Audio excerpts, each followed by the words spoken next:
Black people can't be racist. Prejudice, yes, but not racist.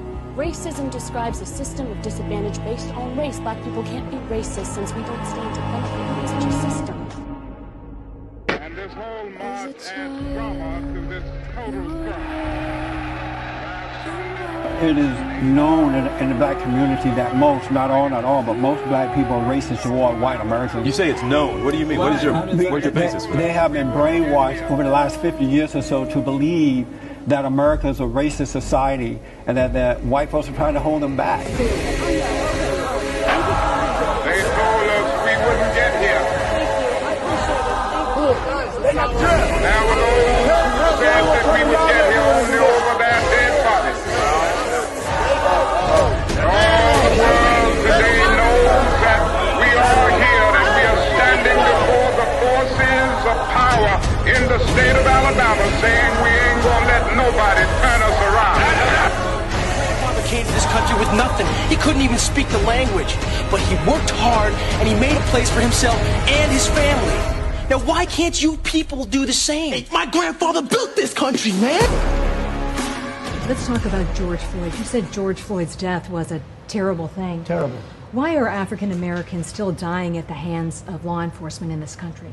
And so are white people. So are white people. What a terrible question to ask.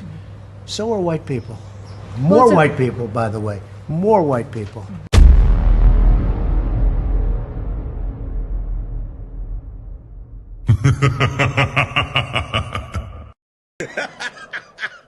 Psych! Who's calling that shit? Who's calling that shit? Who's calling that shit? Who's calling that shit? Who? Yeah. OVO Sound 2025.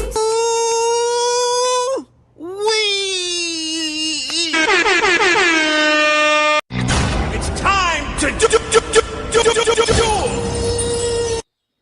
Friends, oh friends, I messed up the layout, but I will get away with it. I hope you guys are doing good. I hope you guys are doing well. Welcome to the Team Fetty Show, the breaking ground where people from Wakanda and Valhalla meet each other. And we usually have a good time. I think he hasn't been off the rails yet, which I'm very proud. I can promise you that that will continue because people are getting a little bit familiar with each other. And I know usually when people get familiar with each other, how shit goes. So, once again, I appreciate y'all. Thank you very much for being here. And let's have fun. As things that I have to say to people, and I'll correct the layout in a few frames. Don't even worry about it. Uh, Tomorrow we have another show, Rage in the Cage. Okay, we have another show. The debate show is going to be moved for Saturdays. Okay, it's going to be moved for Saturdays. We leave the Wednesday to do something different. So the Rage in the Cage show tomorrow is going to be at 5. It's our slot now. We're trying to go corporate, and we have 2 teams. The debate is going to be about the age gap with this Shannon Sharp situation. People have been talking about the age gap, what is appropriate and what is not. So we are going to have a little podcast. Cheeky and Kelly, they are pro, or meaning that they don't see no problem with the age gap when it comes to dating.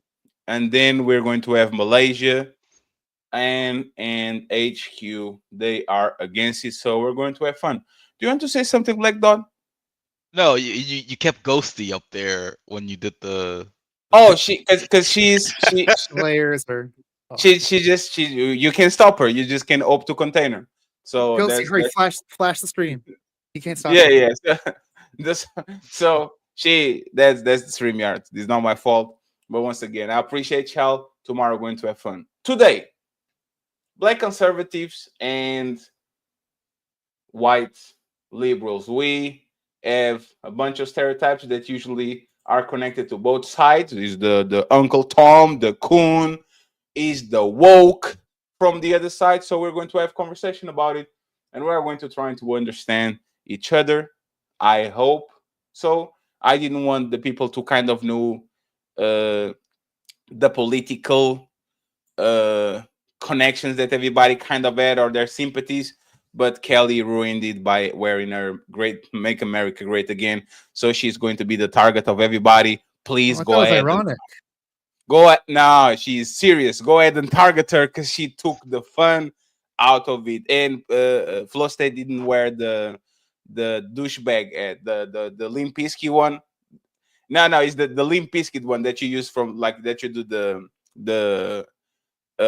the one that you put. You're muted. Is it the red one? Yeah. It's the Limp Bizkit one, the Fred Durst one. So you hear me are.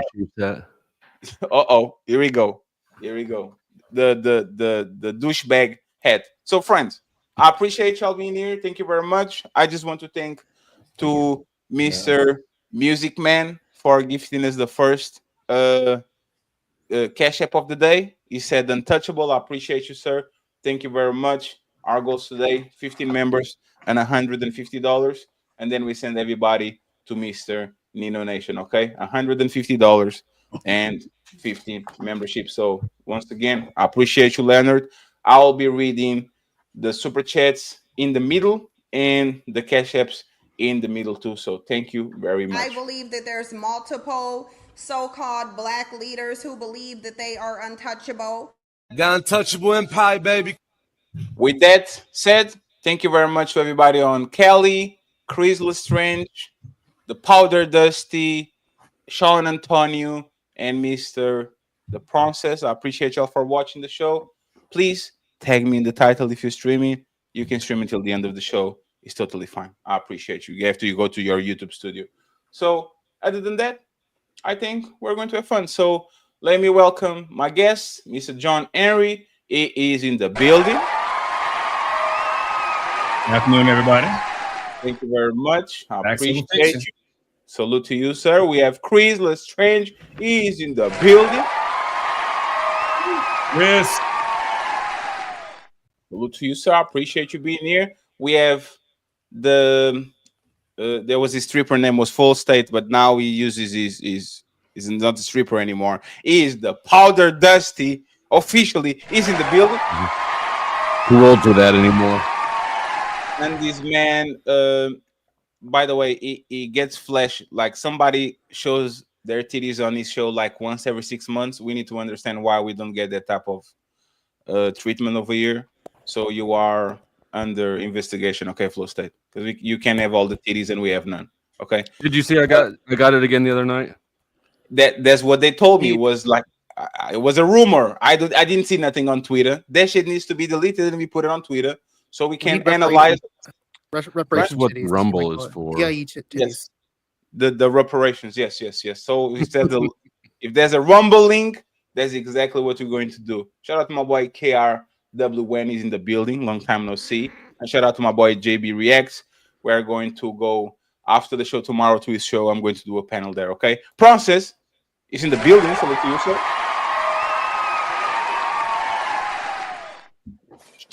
The champion is here, and on this side we have the lovely Kelly. What, Kelly? Why did you took the head off? That was a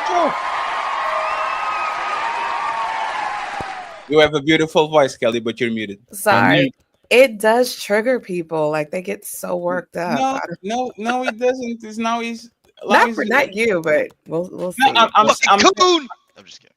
I'm saying now he's a part of the culture. Like you said, I'm saying why would it trigger people? Now the head is kind of a part of the culture. I don't think nobody gets offended by the head anymore. I actually thought like a few years ago, I thought having the hair was kind of racist, to be honest. But now I'm like, everybody's using it. It's not edgy anymore. So it shouldn't be. You know, it's just a hat, but they get worked exactly. Out. It's just and there's what. Rock oh shit, John. Rock Oh shit, John, you didn't do that, John. I did, goddamn. Rock the hat, Kelly. That's crazy. Yes, and that's why I defend Kanye West wearing that hoodie that he uses. It's totally fine. It's just the head. Merch. It's just the head, just merch. Trying to tell you, he's in the building. I want to know the big partner. Sean has the game face on, so better be ready for him. And finally, the lovely Ghosty. She's in the building. Thank you very much for being here. So, friends, we're going to start a little bit slow.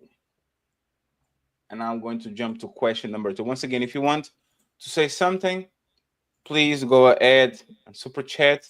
We read it on every pauses. First question of the show, while I promote these and send everybody to Instagram and X and all that, you guys can have it. I'll give you 20 minutes on this one.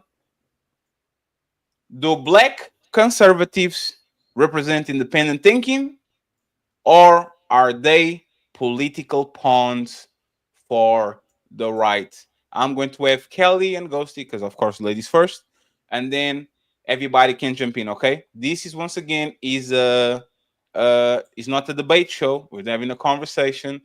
Please don't call each other eagers and crackers. That is all I ask. But you can talk about how small somebody is and how somebody doesn't have an arm and a leg. That's totally okay.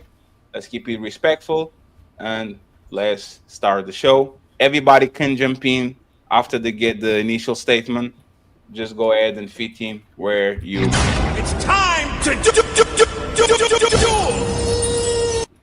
So who's Kelly, going first? Go ahead. Kelly, you go first because you are a black conservative, and then I want Ghosty to go ahead, and then everybody can jump in and give your opinion. Go ahead, you got this.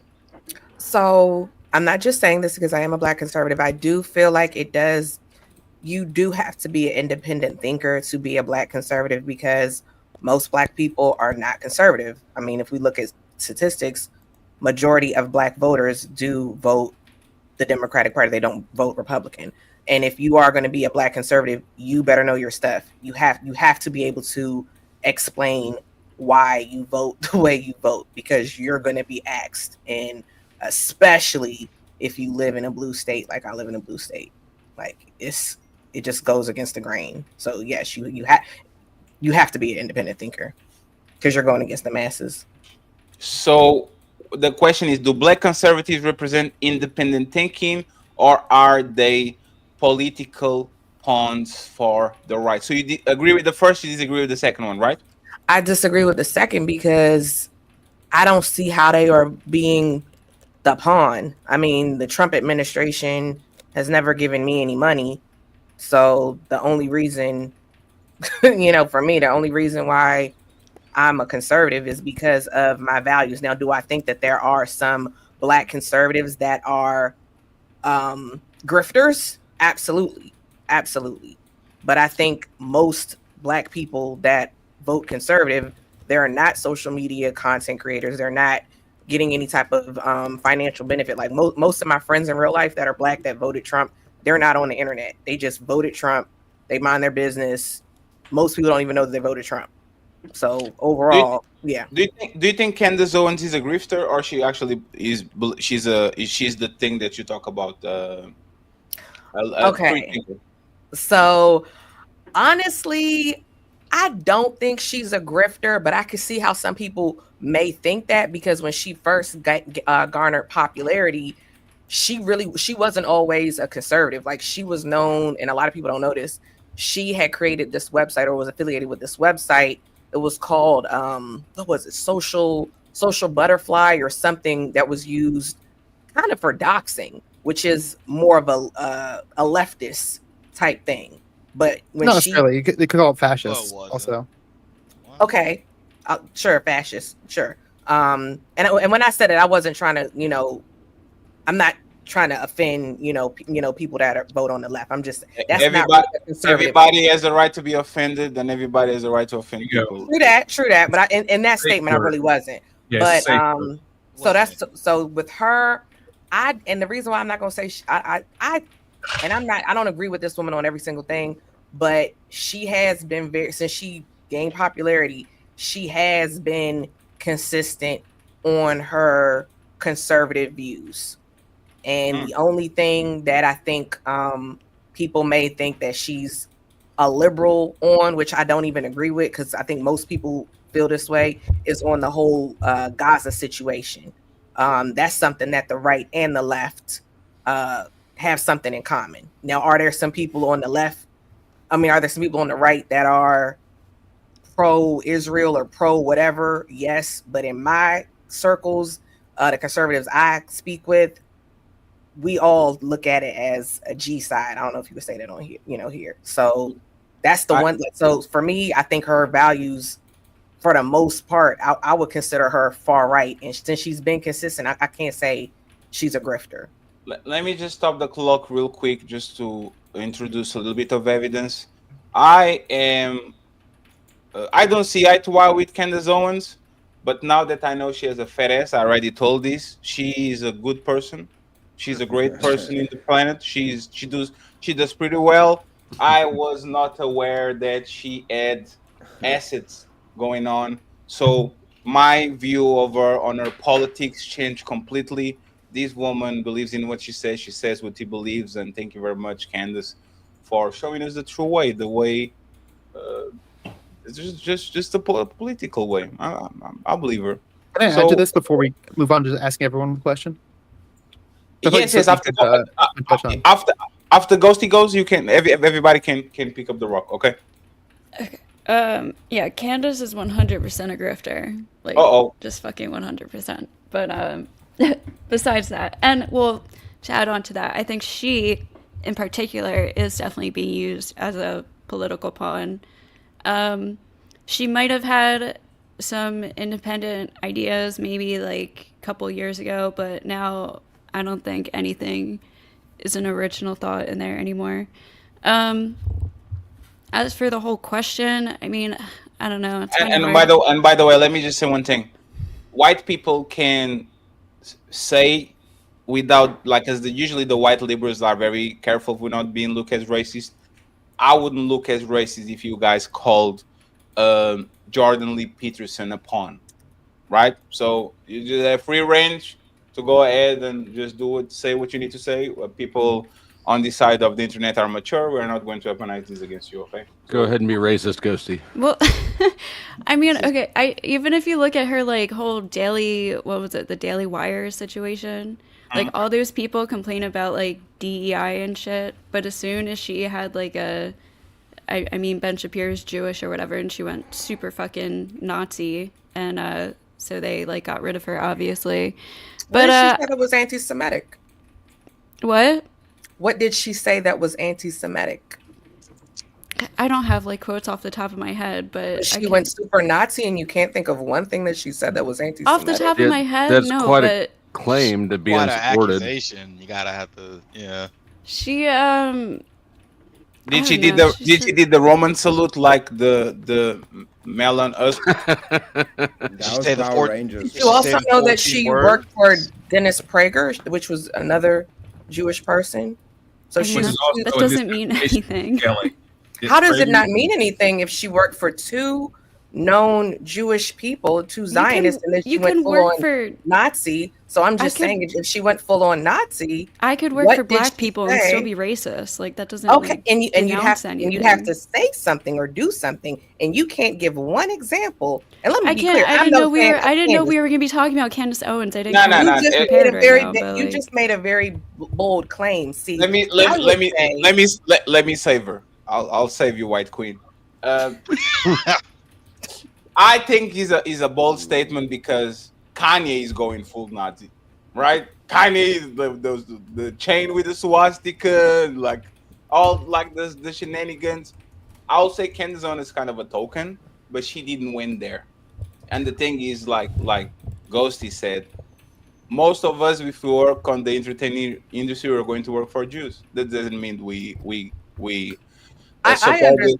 support the Zionist state. Actually, the owner of YouTube, if I actually was correctly, Sergey Brin, yes, Sergey Brin, owner of Google. I'm just saying, I've only heard the woman speak out against Israel, and what was going on in the war. I thought of something. She thinks that the Jews did 9/11. She does all that fucking crazy conspiracy shit. Like, okay, okay.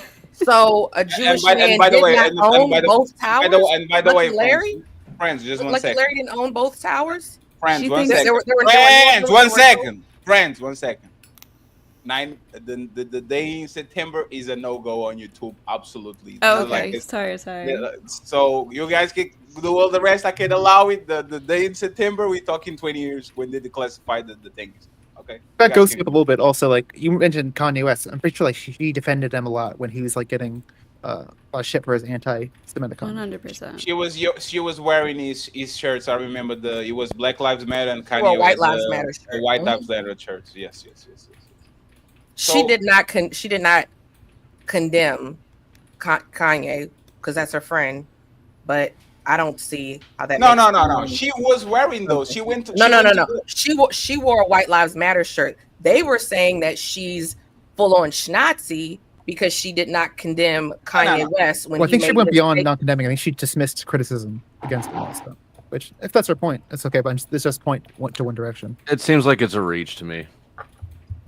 To accuse her of anything. That's all I'm saying. I agree with that. I agree with that. Her main point of criticism was more of AIPAC, which is a lot of people are starting to talk about it now. The unusual amount of influence they have over American politicians and the unusual amount of money that's being funneled between the American politicians and the Israel lobby. I think that was her main point of criticism.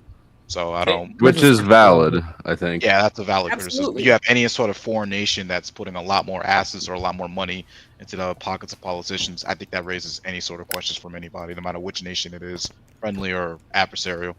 100%. So, but Ghosty, do you think most of the black conservatives that are on media, YouTube, and all that, do you think they truly believe in what they say, or do you think this is just a grift? I don't know. I can't say for all of them. I think a lot of. Well, you said 100% she's a grifter. So how is she a grifter? For Candace, yeah. Yeah. I'm asking for Candace, yeah. What's the grift? Because that's kind of like what's fucking in right now, and she wants. So to be was it in by... what was it in 2016? Was it in then when she was a conservative? Because I'm pretty sure it was. That's when it was starting to hit, like with all the Trump shit. Yeah.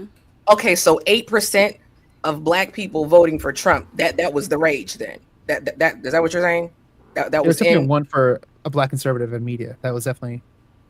Yeah, that's what I'm saying. Like, she kind of found that sweet spot right then, I guess. I don't know. I just don't. I've watched her shit. I feel like she is kind of disappointing because she seems like someone who could. It's just anything she says is just kind of generic. It's just kind of conspiracy theories. Like, I don't know. So I just anybody don't really who's gone find much. conservative in the last 10 years is doing it to be trendy. It was definitely not a trend to be black in 2016 and support Trump. Still probably isn't. It's not. It's not, Dusty. It's not. I assure you. So Kelly, you saying that she's not a grifter? I'm saying I don't know the grift. I don't see her being a grifter because I can't see the grift. A grifter to me is somebody that's taking advantage. Whatever. The woman has been consistent since 2016. At least right. And therein lies the problem. See, you said that the first time, and I didn't feel like getting involved. But look, that's the grift. She's a grifter because she's supporting the grifter in chief. He's a lifelong Democrat, and she was a Democrat. In her words, she didn't become one until Trump became a Republican. You know what I'm saying? And so that becomes the grift. Now she talks as if she's held these values her whole life, and she has not. So that's the grift. Like, as the wind blew and Trump decided to go this way, she went that way with him. So that becomes the grift. It's an easier lane for her to be on that side than on this side. Would you agree? Okay, no, I wouldn't. And the reason why I wouldn't agree with that is because I can't speak for Candace, but I will say most black people, and actually I'll throw Candace in the mix too. Most black people I know have conservative values. They just vote Democrat. So I do know the woman went to a Christian school. That's kind of conservative. Can you elaborate on that, please? Because I always hear these. That's easy. I'll give you one. Conservative values that most of us have. I'll help you out. Okay. One, most black people are homophobic. Because I'm black. I've been black. That's a conservative. Yeah, I don't. That's crazy. No, seriously, most of them are anti-gay. Let's frame this. Let me just say one thing real quick. Most of the world has homophobic values. There's not the black person thing. If you go to the Indians, they believe it. If you go to third world countries, they believe it. If you go to Russia, they believe it. If you go to China, they believe it. This is not just a black person thing. This is kind of a humanity thing. Talk to be about against. like within an American context, though. But there's nothing to be. Do you think that's a conservative value when like everybody in the world context? Yes. It's like an older generational value. That's cool. Well, I'm not homophobic values that most black people have. Sure, I'll answer. Most, and again, I'll speak regionally because I don't. Other states they do other stuff. My family has been voting Democrat forever. My parents go to church every friggin' Sunday. They put their kids in private school. They don't really. What's the other thing? They like having their money. You vote Democrat. You're voting for more social programs. Again, like I said, they put their kids in private school. You think that they would be a supporter of school choice. Actually, my parents don't even really follow politics. Sending your kids to private school is a conservative value? I'm saying black people, my family, okay, they put their kids in private school. School choice, you would think you would vote Republican because Republicans are for school choice where Democrats are against school choice. It's on their website. That's on their website. My friends that vote Democrat, they have their kids in private school, but they still vote Democrat. And again, none of these people are on any type of social programs. They like to have money. What's another conservative value? Anti-abortion. Sending your kids to private school is a conservative value, is what you're saying. I agree I'm with that. saying having Christian. They put their kids in Christian school. They put their kids in Christian private school. School choice is a conservative value. School choice, yes. Democrats are against school choice. But think about it. You just said so people go to private Christian schools. So how would you delineate that being a function of their religion versus it being a function of their political ideology? I'm saying, because you asked me how I think she's right. It's not controversial that that's a conservative. The two correlate. No, I'm saying okay. So I don't. Okay, cool. So tell me how you delineate. I don't care about your opinion. Tell me how you delineate. What do you mean? So you don't have to because there's already a bunch of overlap. No, yes, you do have to. She's saying you do have to, really. Mr. Prawn. So look, what she's saying is that most black people have these principles that are conservative principles. We're trying. We're Christian. That's this another value. Attribution. Most black people I heard you are say Christian. this is about attribution. Or have some type of higher.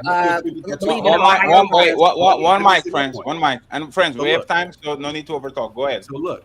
So you said that most black people have conservative values. So what we're trying to figure out is what these conservative values are. The first thing you said is they send them to private schools, private Christian schools. All black people don't send their kids.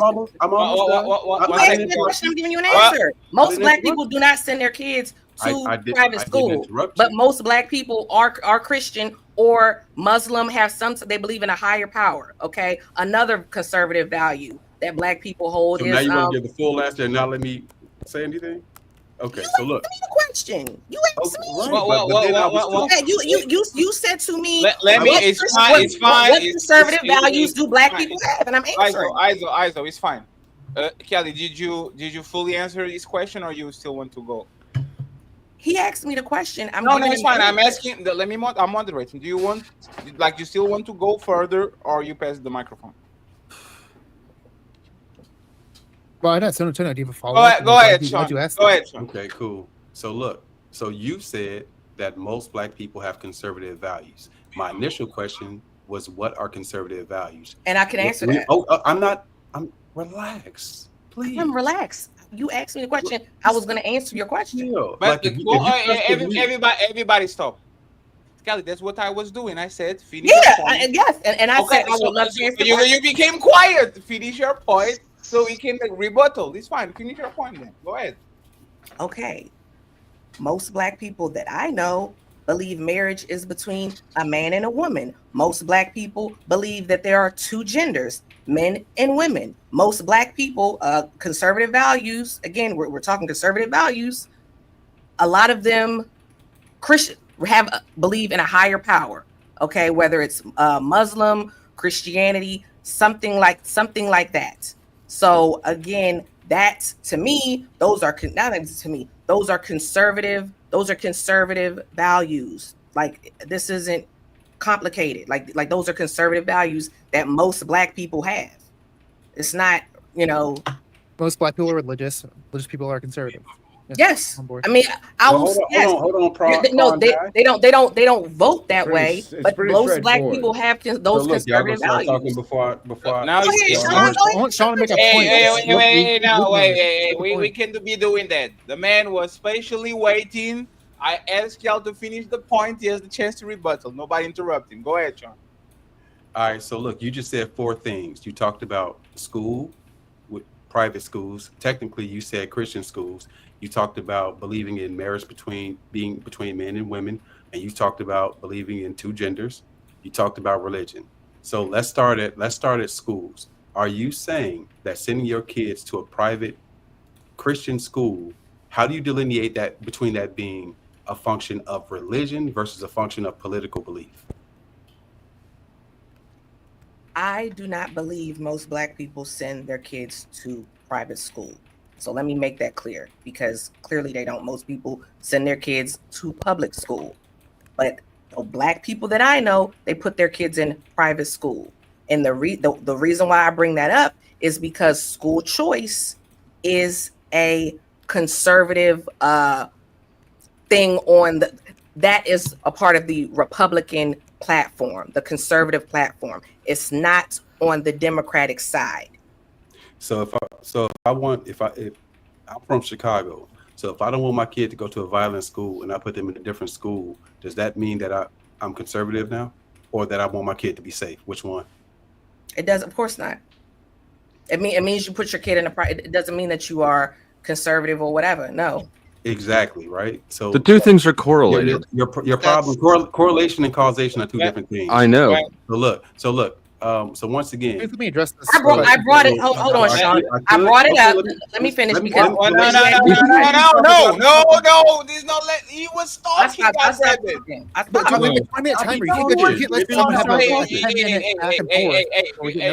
Respectfully, are you guys fucking kidding me? You guys are that biased. The motherfucker was talking. Let him finish.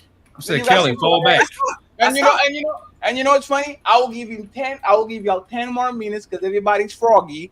But again, I will be very specific. If I talk, please just calm down. Y'all guys are too froggy. Let him finish. Go ahead, Sean. All right. So in terms of school, if I want to send my kid to a school because the school in my neighborhood is not safe, that doesn't mean that I'm a Democrat or a Republican. It means I care about my kid.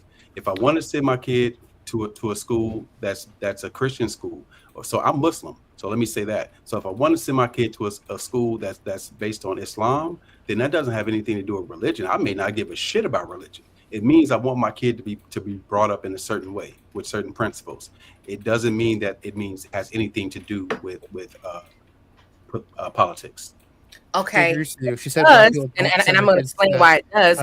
Because why would you vote for the party that is going to make it harder for you to put your child in that school? Meaning, my friends that vote Democrat, it would behoove them to vote Republican so they can get a voucher so that they don't have to pay $20,000 to put their kid for private school tuition. And maybe they would have to only pay, they may get a $5,000 voucher like Florida, like Arkansas. So that's why I brought it up. No, we're not in gangs here. You vote, or me, I vote for the party that best serves me. So for you, it may benefit you to vote. It may benefit you to vote red, so you can have a tax credit to put your child in a Muslim school or a charter school or whatever. Can I help you real quick? So is Judeo-Christian I don't need any help, but rock out. Well, I just want to put something in. Is Judeo-Christian values a part of the Republican or conservative base in America? Is that like a fundamental aspect of it? They correlate strongly. I'm asking Sean. I understand correlation is not causation, but you're looking for the checkmate based on 100%. Real quick. This is why I feel like no disrespect to you, Sean, but this is why I feel like the question is like somewhat disingenuous. We all know that is in Republican, in the American context, conservatism, Judeo-Christian values is literally a part of the base of conservatism. What we're talking about. Sure. So if someone were to send their child to a religious-based school or a Christian-based school, there is a very high possibility that that person might be conservative, right? And on top of that, social conservatism, with what Kelly was trying to describe, when we're talking about law and order and structure, when you go to these like actual religious-based institutions or these religious-based schools, that's what they mostly promote. A rigid set of rules, structures, and orders for them to follow and then for them to grow. So to say that these two things are not correlated, I'm sorry, that's just not true. I never said they 9 weren't times out of correlated. 10, the people that you okay. I never said they weren't correlated at all. So look, so I understand what you're saying, Black Dawn. So I don't know a single person, and I mean every word of this. I don't know a single person from where I'm from that went to private school whose family was not a Democratic family. Well, no, what Kelly specifically said. I'm from Chicago. How big is that sample size? We're talking about Black people. This is about Black people. Think about it. Well, we're not talking about right. We also said the initial statement was most Black people have conservative values and they vote Democrat. So yeah, I literally gave my own family as an example. They have conservative values, but they vote Democrat. So it's not surprising that most of those Democrat Black people that you know that put their kids in private school are Democrats. Yeah, because that's how Black people vote. Which is why it's so important to understand what you consider conservative values, which we still don't really know. Because if you think about it, I believe that marriage is between a man and a woman. You do too, right? And we vote differently, right? I believe that there are two genders. You do too, right? And we vote differently. So my question is, how do you delineate? Because we believe the same thing as it relates to those things. How do we separate who feels that way because of conservatism? Or why are we doing that? I can answer that. She's saying conservative principles, but we have to understand what conservative principles are and are not. I want Flosset and Process to jump in real quick. Yeah, go ahead. So there's no point in us delineating between which is the causal on a granular level. All she's doing is pointing out the correlation. Typically, these two things are espousing each other. So face rubbing guy, what is the point of distinguishing? Bro, correlation means shit. I know it. You've said that 3 times. The strongest correlative is the causation. Correlation is not hard to do. We let you talk. What is the point of figuring out which is the specific cause? If we know that the Venn diagram shows a lot more conservatives espousing religious private school values. But what does that have to do with anything? You look for the strongest correlative. So look, if her opening statement, think about this, Flo. If her opening statement is most black people have conservative values, but they vote, but they may vote Democrat. Right. My question now, think about it. This is a logical question. Well, what do you consider conservative values? Now, if we're trying to frame the whole conversation, I want to know what conservative values are and what democratic values are. Don't you think that's necessary? Well, why didn't you ask that? Yeah, sure. That's a reasonable question. I get why you'd ask that question. Conservative values, so that's why I started there, right? There was no reason to ask the other question yet. We didn't even make it through conservative values. She brought up ones that were correlated with religion, but not necessarily only based in religion. But yet we still haven't deciphered the difference between conservative and democratic values, because everything she said, I agree with. In terms one of says you're allowed to do everything, one's more to private schools, one wants government schools. First speech, freedom of speech. 2A. That's not conservative versus democratic value, but freedom of speech is not like different between conservatives. It totally is. Okay, how about gun laws, gun control? That's a conservative thing. Well, okay, then I really don't know why you vote Democrat then. Or maybe for social programs. That's the only other thing I can think of is why people would vote Democrat, or why you would vote Democrat is social programs, and I don't see you getting on any social programs. What I'm trying to illustrate. What I'm trying to illustrate. Just one second, please. Sean has been the point of contention, so give him a little bit of room, okay? Francis, you can go next. It's fine.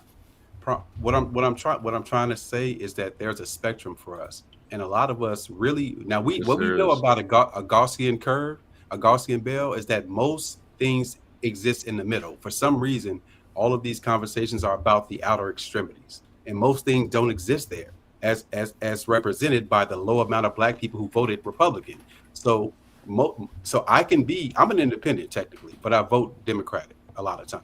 Now, if there's a conservative that makes sense, then I'll vote for that conservative too.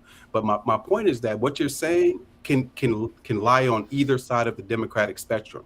Yes, we're Muslim. Yes, we're Christian. Yes, we believe in two genders. Yes, we believe in marriage between a man and a woman. But we can't assume, once again, as you can tell, I majored in chemistry. We can't assume just based on correlation that means that they're conservative. Yeah, I do want to move on, but I do want to address some of that. So I think some of that you're just like wrong. Like, for example, if the Republican Party try to like reverse gay marriage laws, like Democrats be freaking out because that's like antithetical to everything they represent. But can you repeat the question one more time, Fatty? Because my question is: do black conservatives represent free thinking, or they are political pawns? I think we were trying to drive out with that question, but I think it is not necessarily mutually exclusive. I think what actually happens is, and I'll even use like a real life example, like Tim Pool and a bunch of other podcasters, like, were taking like Russian money, either purposely or unwittingly. But I think what actually happens is they find someone who is kind of espousing the views they want share or they want to spread, and then just give that person more money and more support. That I don't think they necessarily like usually take someone who's completely left wing and like they flip because of money and go full the opposite. But also what can happen is something called audience capture, where even if you're not doing it purposely, like inadvertently, like you can kind of like realize like, oh, if I talk about this one topic at one direction or the other, I get more viewers, I get more money, and it might drive you to be more extreme over a period of time if you're getting positive enforcement like that. And Tim Pool totally is a grifter. Yeah. That dude was a full-on. It was being heavily paid by Russians to actually disseminate the Russian. Yeah. He's a grifter. He's a grifter. He spews the same talking points as he's not even. Lady, so, you don't. I'm not even gonna go there. Tim Pool is not even. He's not even a conservative. Like this dude, he's only in this for money. Kelly, but that's the thing. We can pick and choose who if you quack like a duck, you walk like a duck. This is what happened with Joe Rogan. Joe Rogan was independent. Yes, Until he wasn't. Because what happened with Joe Rogan, the left him, and that happened with a lot of people. Absolutely. They went so far to the left. Hey, Kel, do you know what happened to Joe Rogan? What happened to these ortho bros and all these people that fresh and fit? They see that their fan base is highly not conservative, but more on the right side, and they love to dunk on libs and all that shit. And all fresh and fit, to me, they're not even conservatives. They are not for family. They have no conservative values. They're grifters too. But as far as Candace, the only reason why I say I can't say Candace, why I say Tim Pool is a grifter. That dude got famous from what was it, Operation Wall Street. He was following that. Was Operation Wall Street. Now all of a sudden he's a conservative. Dude was a liberal, which is cool. What? Okay, all people. Operation, The person who had Trudy Graham was a liberal most of his life too. In 2004, he said that the economy runs better under Democrats. You got to be consistent across the board with your criticism of shit like that. He's still, again, and we know the dude still ran as a Republican, and he had Republican policies. I'm saying Tim Pool is a grifter because he saw he was getting money from conservatives, and now he's all of a sudden a conservative. Do you agree that Trump spent 70-some years being a Democrat? Yeah, he did. Candace Owens was also a conservative. Yeah, but I don't get the point. Can people not change their political ideology? They absolutely they can. They absolutely they can. Chris, because I was a Democrat. Absolutely they can. Criticize Trump too. That's all I'm saying. I'm saying feel how you want to feel about it. I do all the time. I actually do all the time on my show. I actually really do. If you're gonna feel that way, feel that way. That's all I'm saying. Candace Owens was also Candace Owens was also liberal for most of her life too, and then she eventually went conservative. She said when she saw Trump come down the escalator, that's when she changed to being a Republican. That's what she said. She's young, dude. Most young people are libs. That's happens with everybody. That's true. So that's true. But all young people follow charismatic idiocy. If you look at it for the most part, it's not the facts of any values that speak for these people. It's because of the fact that they're speaking loud and with their chest. I've watched folks come up there and make a statement that I don't care if he was wrong what he said. He said it with his chest. He stood on business. So let's not confuse this nonsense here. All you have to be is charismatic and have a point that you agree with. That doesn't mean shit. But if it sounds good, you will follow it. Candace is a great. Well, I agree with that. And by the way, I have one person on the back. I will bring them up when they want to talk. Just anonymous. Just every time you want to talk, just raise your hand, please, so I can bring you up. And please stop stealing my style. Okay, I'm going.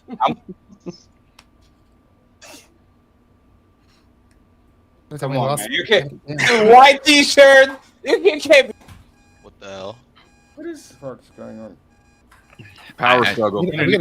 Hey, what's going on? Internet. Video's not even loading. Yeah, no. But that's the thing. I'm going to make sure that we get to the end of it. Anybody wants to add something before we move on, or everybody's good? Yeah, I just want to say that we still hadn't delineated between conservative and democratic. Everybody knows what conservative and liberal is. Because people are confused about their own political standing, that doesn't change the definition. I put a link in the back again with a list of conservative values. Completely stupid saying that. Sean, can you? Sean, bro. Sean, just because you're confused doesn't mean the definition now can't be defined no more. So Chris, can you give us a quick, even if you have to look it up, like if you have to look it up, I'm not. Very simple. It's very simple. One believes Sean. I think he knows the answer to his own question. No, it's very simple. One believes in restricting things. The other one believes in allowing everything. Very simple. So is inclusive? I don't know about that one. You talking to stupid people I see. God damn, you oversimplified the shit out of it. Wild as fuck. That's stupid as hell. One second. So to make this sure, you believe that Democrats or liberals are about inclusion, and conservatives are about exclusion, meaning they want to have an exclusive thing for them. And go ahead. Yeah, one is about restricting things like abortions and all of this. The other side believes you're allowed to do pretty much whatever you want without. What about gun control? Any infringement on your preferences or things? Yeah, you that's do. not true, Chris. I call crap on that. The definition That's the is stupidest What shit about we've heard all day. speech? Kelly was doing a much better job. Shout out to Kelly. Yeah, it's something that generally aligns with older, like traditional values, especially Christian values, and then things that and then they are also averse to change. That's what conservatism is. It's supposed to be big government versus small government. That is a component of it, yes. But those aren't values, though. He was talking specifically This values, is but I going guess horribly for you all, just for the record.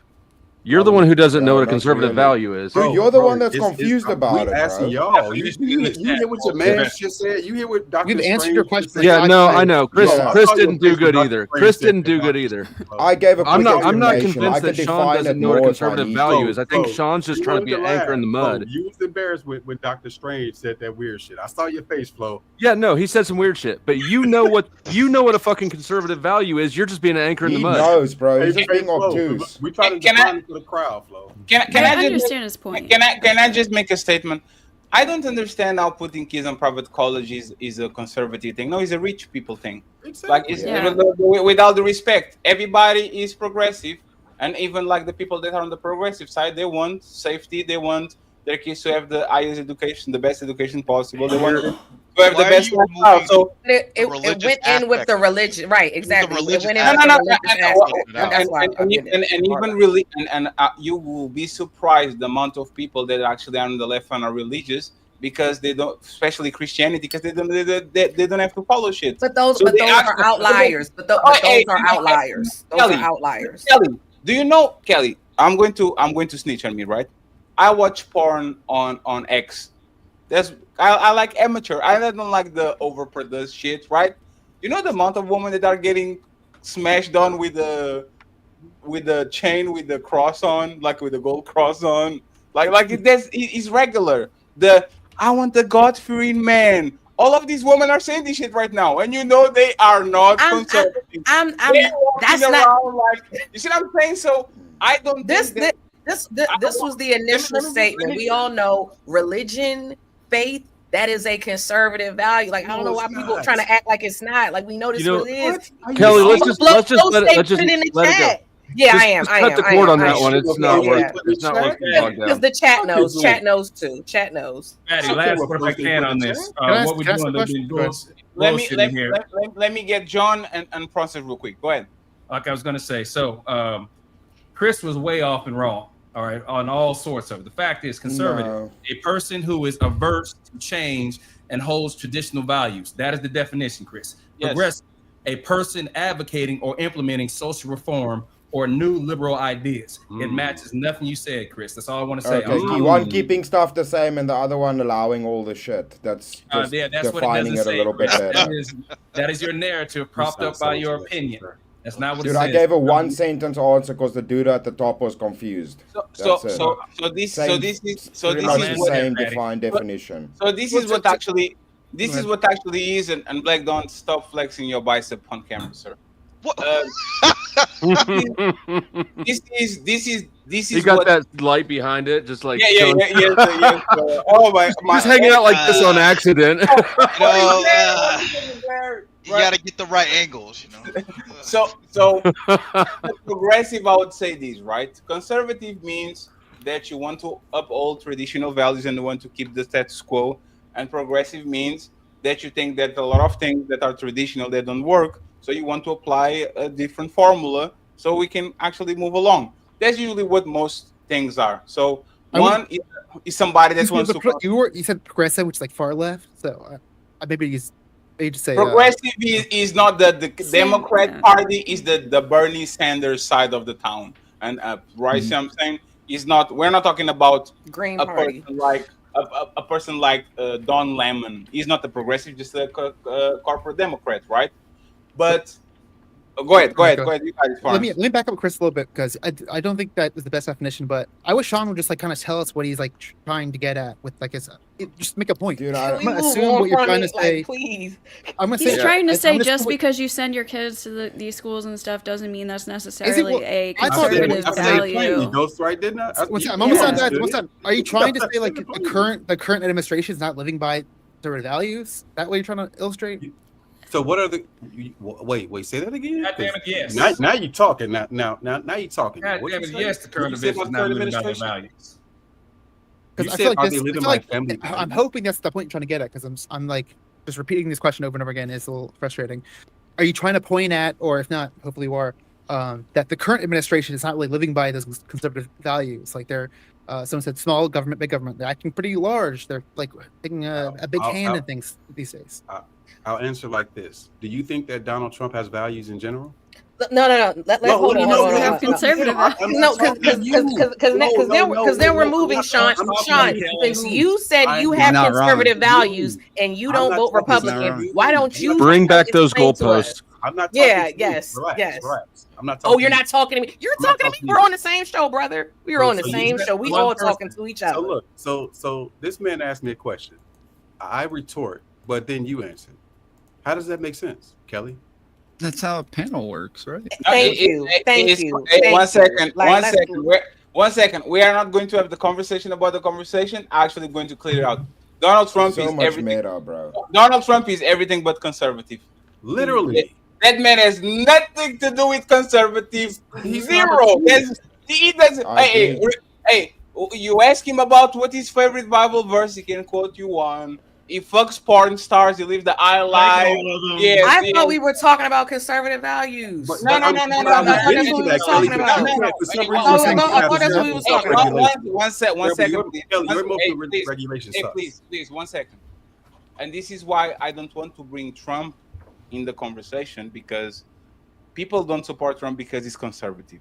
People support Trump because he's the protest vote. Yeah, because he's the protest vote. He is the guy that picks up the rock and he throws the rock at whatever the establishment is, even though I think he's kind of a little bit corrupted, He right? triggers the libs.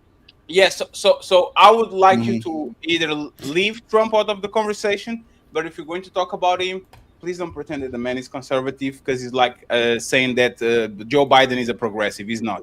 Okay? Exactly. So my point in saying that was his question was about the current administration. What I'm saying is they care about money. They care about their interests. It's not about conservatism or being. They care about them. It's all. This whole 90 days has been about self-interest. Anybody that thinks it's not is not paying attention. So that's my retort to what you said about the current administration. No, I agree with you there. So, That was a beautiful take. It just took a hell of a long time to get there. Jeez. Because somebody was arguing with me.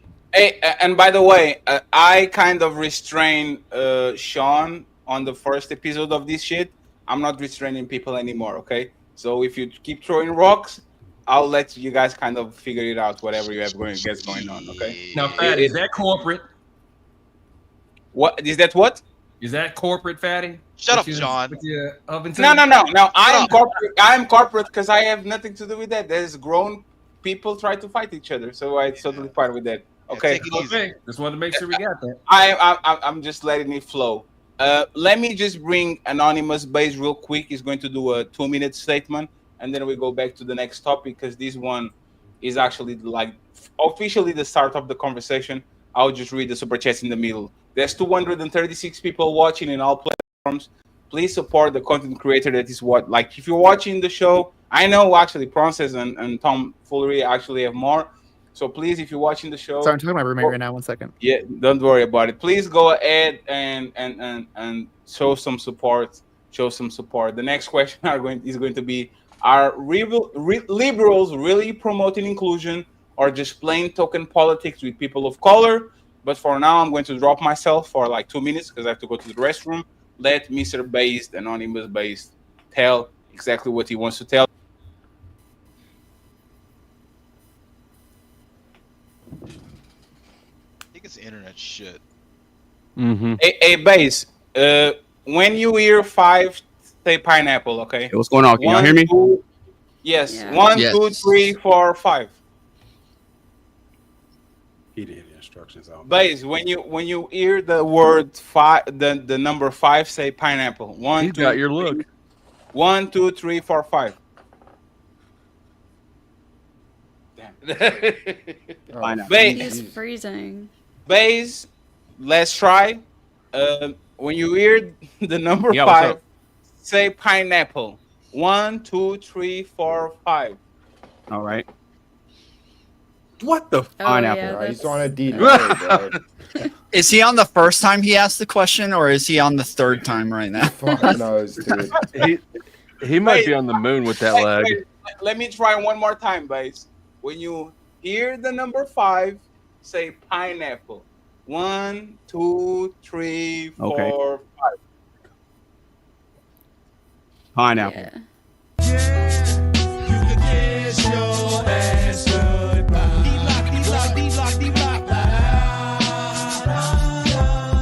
the song. You can kiss your ass goodbye. D-block.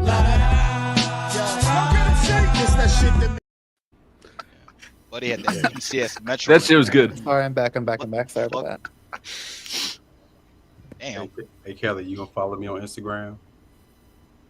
Oh shit. Absolutely, I will. All right, we're gonna argue tonight. Would you date a liberal man? Unrelated to that. What was the new question again? It's a fucking dating show. I think he was asking What's going on? Sean. No, Go I'm ahead, just go cracking ahead. a joke, man. It's not that serious. No. I know, He I asked a didn't new even think question he was talking before about he you. left. Yeah, I didn't even. Yeah, I didn't. And think then was he talking wanted us to answer the question, but now he's gone and I don't remember what it was. I forgot The the question question. was, are liberals really promoting inclusion or just plain token politics with people of color? So who had the next round here? I think Well, that's promoting I just got here, so I wouldn't mind going real quick. All right, I, go ahead since you're just now getting here.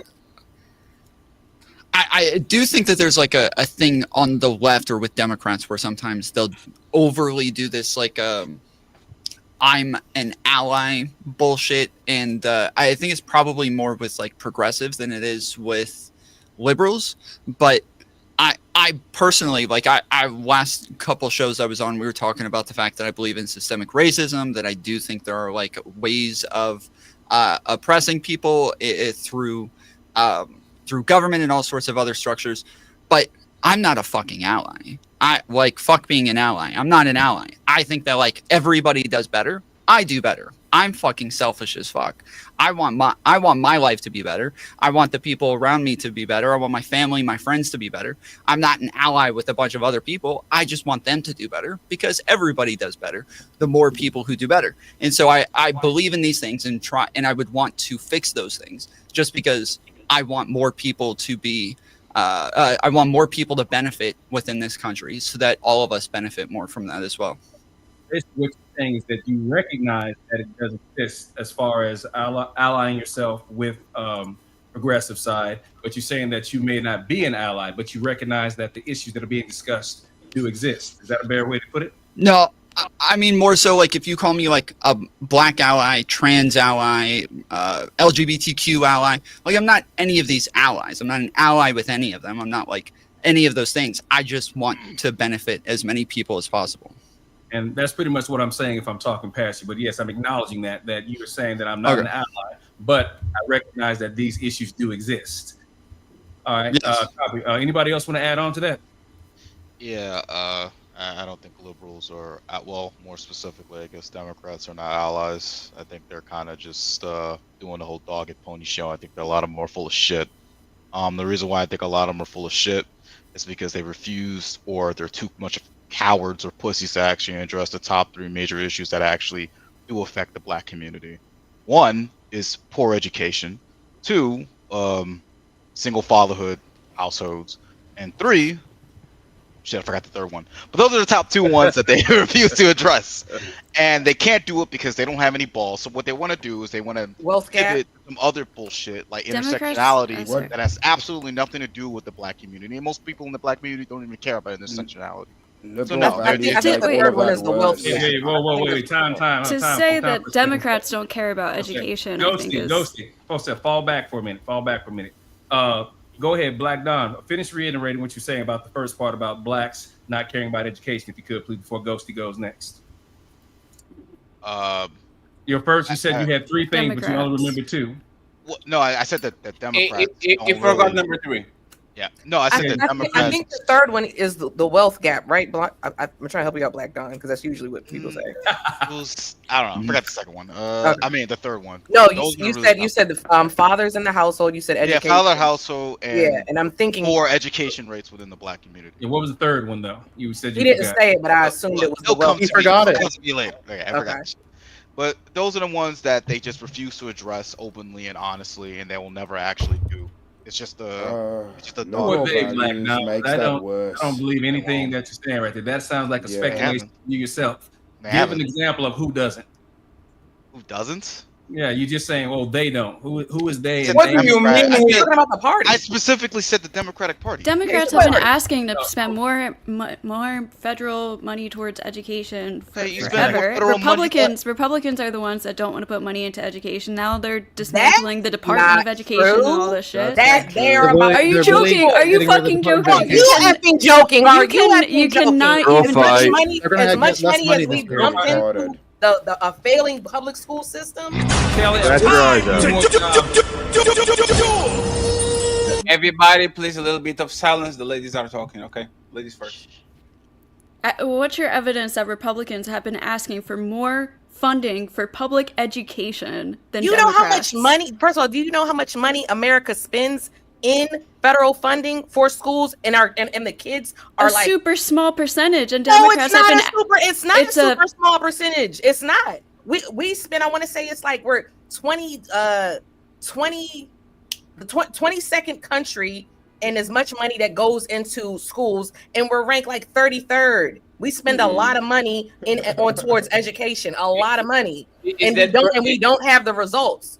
So what the Republicans are proposing is school choice. So Sean can send his kids to the Muslim school if he wants to send them to a charter school, and he don't have to pay full out his pocket for it. That's what the Republicans are about. Time for fact checking. They do that because they close. Google it. They close public schools, and then all the kids. It's like 40 kids get sent to like one school. Public schools got closed, and again, when all the charter schools are opening, and again, like that's a whole fucking different debate. But like this is why people have a problem. Here's the debate, because everybody got upset about the Department of Education closing. Here's what's not going to change. You're still going to get your Pell Grants. You're still going to get your financial aid. That's going to come from the Department of Treasury. You're still going to get your free lunch, because the free lunch comes from the Department of Agriculture. So what's the problem? Do tell, Ghosty. What's the problem? 1 second. We need more money. Money's not the problem. We need more money. I'm not going to overtalk you. Okay. No, I'm done, Fatty. Go ahead. No, I'm just saying, just for clarity's sake, the United States spends 3.9% of their federal spending on education. Is that a low number or high number? You have to compare it to the other countries. No. Why would you compare to other countries that are way smaller? If it was, we know if I'm living in a country, if they spend 30% in foreign aid, and they spend, I don't need to go to other countries to see how much they spend. It's a lot. I think it's too much. I think it's too much. So it's a lot. It's a lot. You guys, all of y'all are very intelligent. If y'all saw that 4% of the whole budget goes to education, would you say that the number is under the place that it should be, or is over the place that it should be? Let's start with Kelly and Ghosty, and then we go around the panel. Ghosty can go first, but I know we spend a lot. I know it's a lot, because I've looked this up before. It's a lot. Federal funding goes to Can I just correct something? Because we do it by state. We don't do it at as a whole country. Yes, it's very high, but per state, it's not. Like if we look at like the District of Columbia, California, and New York, they have very high payments. But here in Georgia, we have an insanely low rate per capita. And Maryland is very super high. School funding should not be based on property taxes. It's high in Maryland. Yes, so I believe you, Tom. That makes sense. So do you guys agree with the system that depending on where you live, meaning you live on a rich neighborhood, you have a rich school, you live on a poor neighborhood, you have a poor school? Yeah, obviously disagree. All schools should be funded. Do you agree with that statement, or you disagree with that? Like, do you agree with that way of running education, or disagree? Go ahead, Ghosty, Kelly, and then Popcorn. Yeah, obviously disagree. Depending on how much property taxes you have, shouldn't depend on like your school. getting all public schools should be funded like a minimal amount. Like every fucking school should have enough computers and books for students, have enough like resources. Teachers should be getting paid more. And then if you live in like a richy neighborhood, and then people can add on top of that, like sure, whatever. But there should be a minimum for all public schools to have just like equal opportunities for public students. And people don't want to spend. Literally, what you need is money. You need to pay the teachers. You need resources. You need computers. Like maybe we could investigate how the funding is getting allocated or whatever. We can like investigate into that. But without money, you're not going anywhere. It's not money. What is it? Can you learn without computers and money? Yeah, exactly. It's not fucking money. What the fuck kind of question? Can you learn? You just said some deep shit. What's the answer, smart ass? He is right. It's not more money because we are you guys being for real? How did people learn before computers? Are you guys being fucking stupid? If you want us to dig stones together and learn like that, that's fine. I think we want us to learn within this like world that we're in right now. Money at it, like the homeless problem. Keep throwing money at just keep throwing education money at and it it. keeps That's not gonna getting fix better.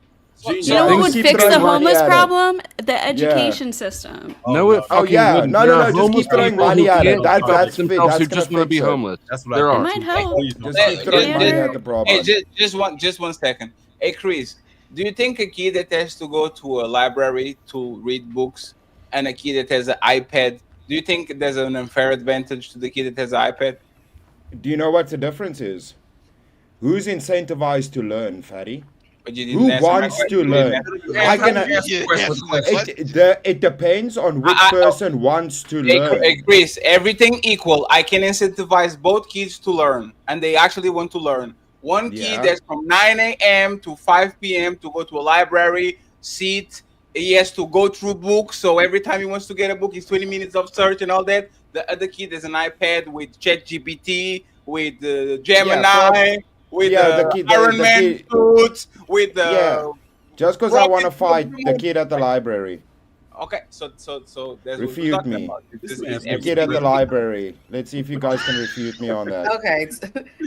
I think you would learn more without chat. Give me an argument. Stop giggling like fucking 16-year-old girls. Give me an argument. Me and Ghosty were answering the question, so because I fact checked, I pulled it up. Okay, it says as to the 4% public school funding, federal sources contribute about 13.7% of funding for public K through 12 education, with state and local government providing the majority. Okay, so that's what it is. Now, to what Ghosty was saying, a lot of money. That in my state, it's plenty. In my state, it's plenty. We are overtaxed. Now, to answer the question, to what Fatty said, I think Fatty, you said should the better schools? What did you say? The taxes? Repeat the question one more time, Fatty. Property taxes. So basically, if you live in Beverly Hills, right? Let's imagine that there's a very rich neighborhood and the property taxes are extremely high. Your school system is going to be excellent because those. As it should 100%. And I'm glad you said that. I live in a county where our taxes are friggin' sky high, and we have one of the worst friggin' public school systems in Maryland. Okay, I live in Prince George's County, Maryland. We have some of the friggin' highest taxes in Maryland. And I want to say we're ranked one of the lower counties for education. So yes, it should be. So just to make sure, you are okay with the genius born in Mississippi have a tremendous more amount of barriers to become who he needs to become because he was born in a poor state. Yes. You are okay with that? I am okay with that because I don't live in a communist country. Yep. That's why. Whoa. That's why when you get money, you get out the hood. Yeah, I'm okay with that because why am I spending what I'm spending in property taxes? And I have a terrible school system. Yeah, for sure. Just to make sure, because before I drop down, because I'm going to bring based again and open that is better.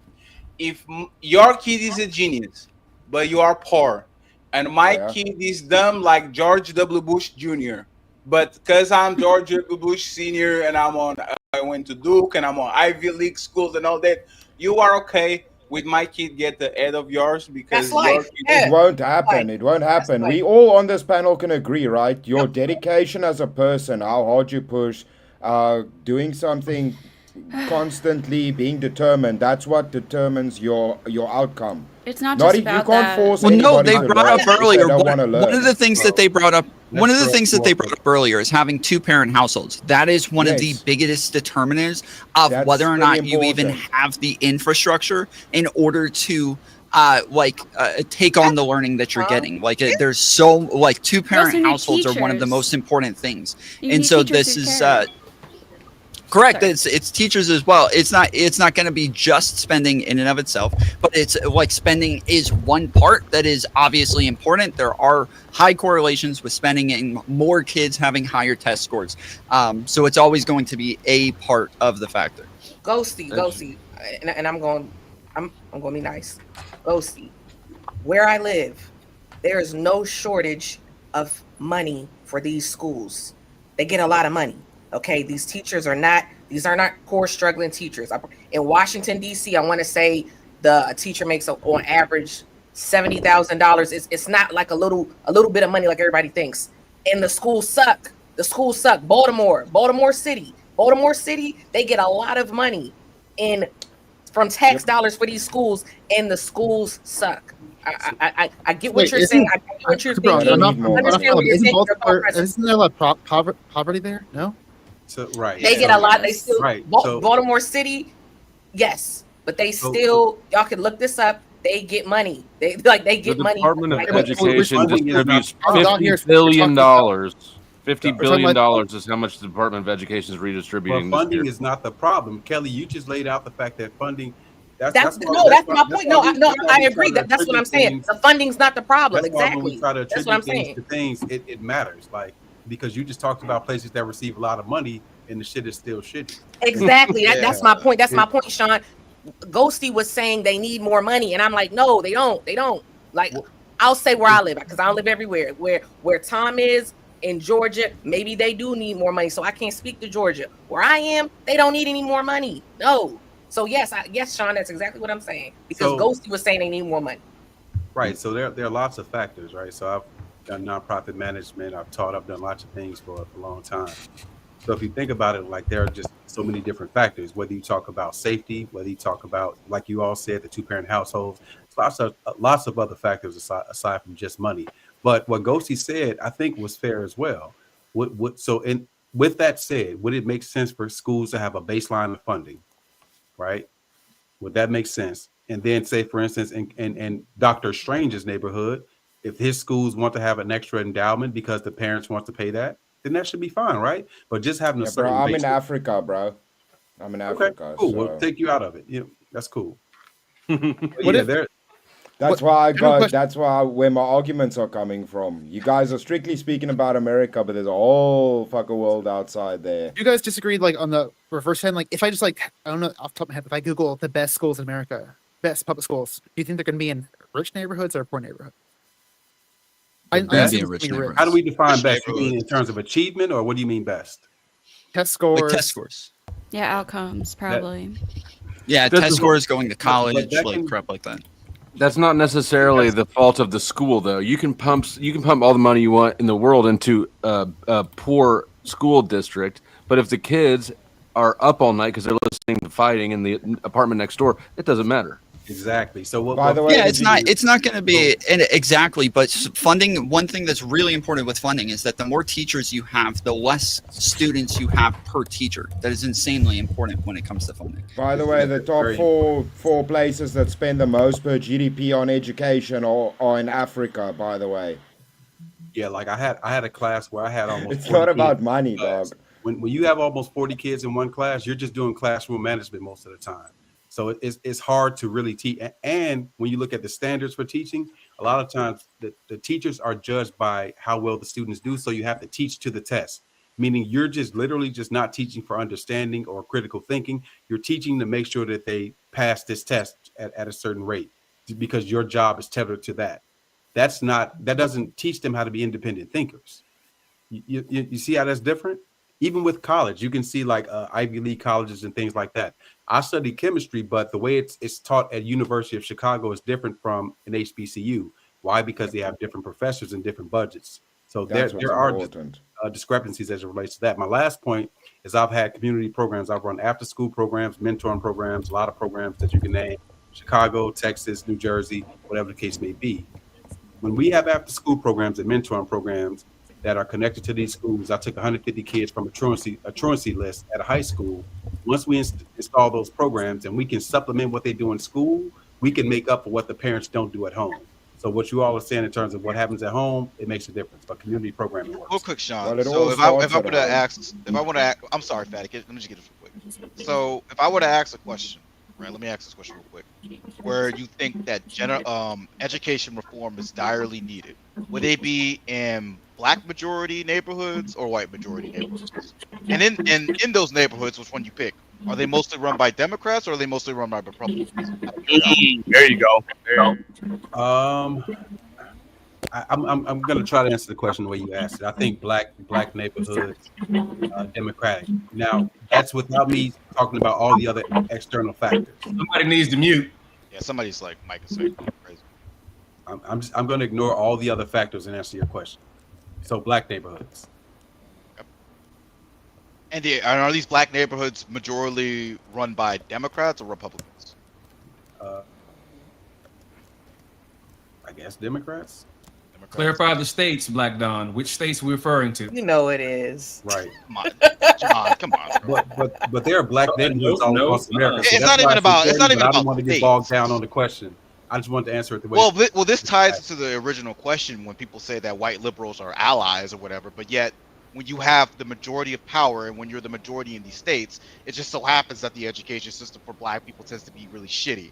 It's kind of a weird coincidence, you know? Wait, but you're talking about where the majority of black people live, and you're talking about the the biggest economies in the United States are all in these liberal cities, and the majority of black people are in those liberal cities. Tom's mic turned up to 1,000. Exactly. Like we have to ignore a whole lot of things to answer your question straight up. We really do. I have to dumb myself down to answer your question without any context. Okay, that's fine. I'm not gonna like drag that out. I'm just pointing out a interesting observation. You know what I mean? Like they have all this money, and yet they're still doing pretty bad. So I don't know. It's a very weird. There's a lot of dumb fucking. It's a lot of real dumb motherfuckers that come out of Mississippi and Arkansas. So guys, I gotta head out here, so I can cut you off. But Fatty, thanks for having me. States in the South, like Arkansas and Mississippi, that are white. Later, Francis.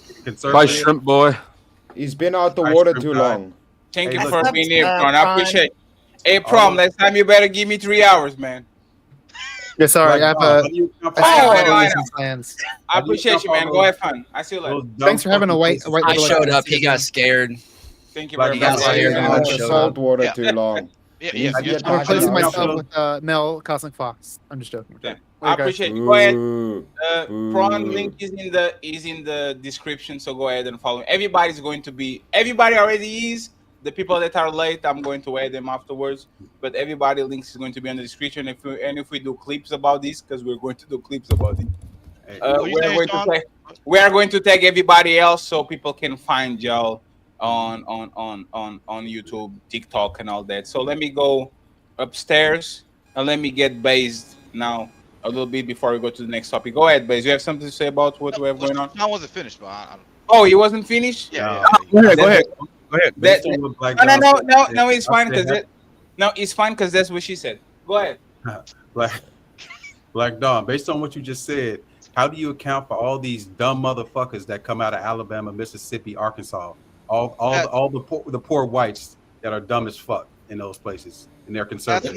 So that's kind of a red herring, though, because the thing is, to the original question, Democrats or liberals, they call themselves allies to black people or whatever, right?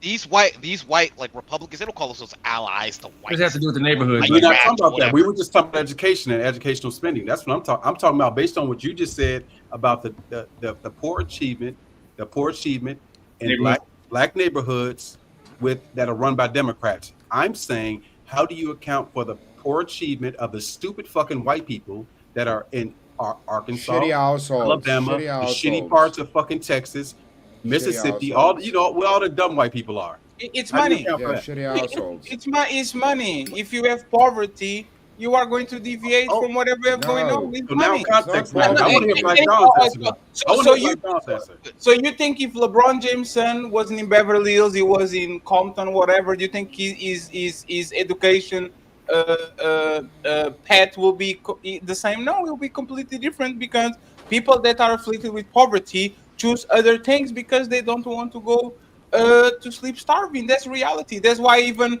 like if you put black people on poor neighborhoods and white people on trailer parks, if one of them make it, they're going to leave that. I don't care if you're white or you're black. If you're black, you're going to the hills. If you live on the white trailer park, you're going to somewhere else. 100%. You don't want to be living with them. It's about And money. they should have better schools. That's why they're leaving. Let's tie this together because Black Don didn't. But you said they shouldn't have better schools because you agree it should be based on property taxes. I said the rich people, the rich neighborhoods should have better schools because they're paying more. in So taxes. therefore, the poor people shouldn't. Yes. What are you not getting? Yes, that's what. So what are you talking about having better schools? Please. Ghosty special. Get them under control, fatty. Please, I'm a benevolent dictator. I don't know. Use Shut your the mute fuck button. up. Use I your don't mute know. button. So no, the thing is, and that's the point. If you have a future, like all these autistic kids that go to chess and they become grandmasters. Like if you notice, all the top 5 they have the autistic face. They have something going on. Like they are either on the spectrum. They are Elon Musk types, right? If those kids were born in poor neighborhoods, they'll be done because there's no vertical. No, the problem is if it was about money, no poorer countries would exceed with their schooling systems, and the top countries in the world aren't outshining poorer countries. That's not the point. So for example, we believe that countries in in Asia are poor by nature. They produce the best. They produce the best people out there, but the best people don't stay there. They come to Harvard, they come to Duke, they come to high level with a bunch of money, billions of dollars programs. Once they're done with their schooling, right? So they can optimize what they are. I'm not saying that there's impossible to be brilliant kids, 7-year-old on the trailer park or on the black neighborhood. The So thing then is, it's not about money. let me just finish, Chris, and I got you. Once it actually starts mattering, which is, in my opinion, high school and up, those ladders are not there. So if you have a massive genius that has to work on McDonald's so he can play for tuition, and you have this rich dumbass that goes to school because his father was in Duke, so he's go to Duke, that's when the disparities start because, once again, money. If that kid had money, he wouldn't have to work on McDonald's, he would have better grades, and now if he has better grades, now he has the chance to get to those jobs that we kind of push him to be. You see what I'm saying? So money takes a gigantic part, in my opinion, because, for example, in my country, if you are a genius, you are going to be well off than the guy that has a bunch of money but is dumb. Because you can pay for college by working at McDonald's. If I was on the United States, I would be done. There's no What's reason more that- important, work ethic or intelligence? That's what I was Work just. ethic. Work ethic. Let me 1 second. Let me actually answer that. Let me answer that. Intelligence. Most important is your CPU. How much can that motherfucker produce? Fatty, if if you guys I'm a let me genius, speak, I would but I'm a appreciate heroin addict. You're still a genius. You want me to prove it? Hunter Biden. So Elon let me- Stop there. I thought he was going to say me. Elon Musk is another example. That man is clearly on stimulants. He clearly I said he's a genius. I'm agreeing You with would you. figure out a way to get heroin for free for the rest of your life, and then you'd be like a genius heroin addict. my invisible microphone. Hunter Biden is a clear crackhead. The motherfucker has he is terrible. If Joe Biden was born in motherfucking Baltimore, that man will be locked for 50 years. That's the reality.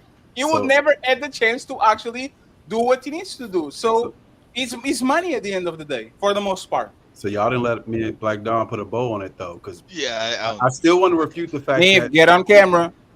Black Don tethered it to Black Democratic run cities.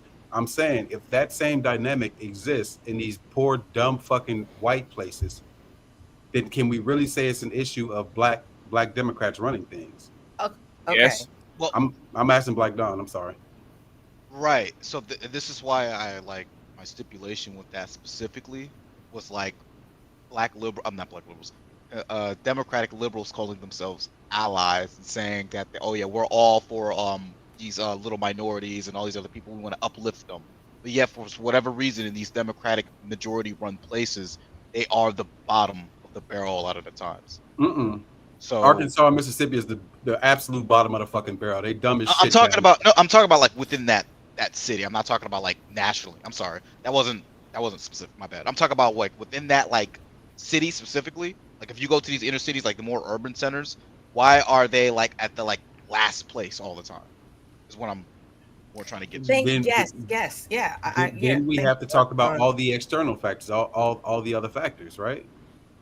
It wouldn't just be because let's just say Chicago is run by, let's say, a Democratic mayor, a black Democratic mayor. Yeah. But every part of Chicago is not the same, bro. The schools are different in different parts of Chicago. So it has nothing to do with a black Democratic mayor. It has everything to do with everything else. But like if this is a pattern that is like recognizable like across the country, when every single majority Democratic like household, like not household, every single majority Democratic like place that is run by Democrats, like at some point you're gonna be like, is this? But once again, there are parts of she in Pretty Girl County. There are parts of Pretty Girl County that are better than other parts, and it could be run by a Democrat or black them. It wouldn't matter. And Republican-run cities with shitty ass schools too. So. Why do none of these big lib cities have the best test scores? Because I just looked. North Dakota, Wisconsin, Kansas, and Wyoming have the best test scores. Shout out Kansas. Okay. But look. Who have the worst? Hold on, Sean. Wait, hold on. Who has the worst test scores? Look at that. I'm sure it's because Mississippi. what you're gonna find is the worst test scores are red fucking places. But is it in a blue city? Is it in a blue city? Just one second. And you know what they correlate to, Sean? Lower education and poverty line. Meaning they have less money, they have more poverty, they have less education, and then it becomes a snowball effect. Okay, wait. That's not necessarily true, Fatty. Like, and that's why I kept trying to jump in. Mississippi, Alabama, like that's actually true. Exactly. Fatty, in Mississippi, the average student, I think they spend, it said like $12,000. Okay. And it's terrible. In Baltimore, where they also can't read, okay, and back to what I was trying to explain to you, Ghosty, they spend $22,000. So twice as much money is spent in Baltimore, and these kids can't read, and the schools still suck. What's going on in Baltimore is that it is a super Democratic run city. I don't know why it is, but it just so happens. Baltimore's also been corrupt since the 90s. So my question, it is really corrupt by Democrats. Yes. So my question will be this: If I was the king of the world, if I was a Dubai sheikh, and I put $1 trillion in infrastructure, education, schools, make sure that after school they have to all those things. Do you think the results will literally skyrocket? Or do you think these kids will be doing exactly the same thing? Swat Kelly. You're saying if you put all the money in, if I got all the money and I adopted the kids from Baltimore, they sound like good kids. So now I have a vested interest. I go to Baltimore, I take $1 trillion from my own money, and I says, you know what? I'm going to make this area. I'm going to do the I Promise school from LeBron James times 1,000. I will flood so much money on that area that those kids are actually going to have incentive to be in school, go to school, have all those things that usually kids on rich areas are. Do you think there's any chance that it still stays the same, or you think the results absolutely will go up and now they can compete? I think it will probably stay the same because of empirical data. Like, again, they get money. That's what I'm saying. Like Prince George's County, my county, Prince George's County is the wealthiest black county in the country, but the schools are not good. That's why my parents put me in private school. It's what I was saying. My parents shouldn't have had to put me in private school because they paid out the ass in taxes. Our school system should have been better. So based off empirical data, if you put more money in, I think the results would stay the same. What's Based more on- important? I mean, that's kind of what the education department is for, though. If the education department was actually holding them to higher standards and making sure that they were actually doing their jobs well, like there's a lot of things that we can do, but I know that a school that makes $0 versus a school that makes millions of dollars, the school with millions of dollars is going to have a much higher chance of having successful students, and this school with $0 is going to have a way Yeah, but lower that's chance not a of realistic having successful comparison. There's students. no place. We're not dealing with that. We're It's not well, dealing no, we do have data. When she said we have empirical data, we do. Empirical data says that there is a higher correlation with schools that make more money Sure, than there when you is compare with it against- the when you rich compare it against schools. zero Kids are dollars. more likely to go to college, more likely to have There's diminishing returns, right? higher test scores. You guys keep being stuck on the money correlative, but is the correlative money or is it the home and the parents the kids are come But from? the home, the education goes back Yeah, to the that's home. John needs to stop There's picking on more my than one rednecks in the answer. South. Education goes back to the home because if you like it's a fucking cycle. So if you have two parents that come from no education, they're just whatever fucked up, and then they're not going to educate they're not going to be there to help their kids in lots of Ghostie's being cases. an ally right So now. Ghosty, then why then should the if school those have kids more have a good money? education being opportunity, a then savior. it won't Get it repeat right. the Yes, cycle. okay. So But it really starts with education to get to the home, to get to like a good home. In So lots of why should the cases. school get more money, Ghosty, if you're saying that the issue is in the home? No.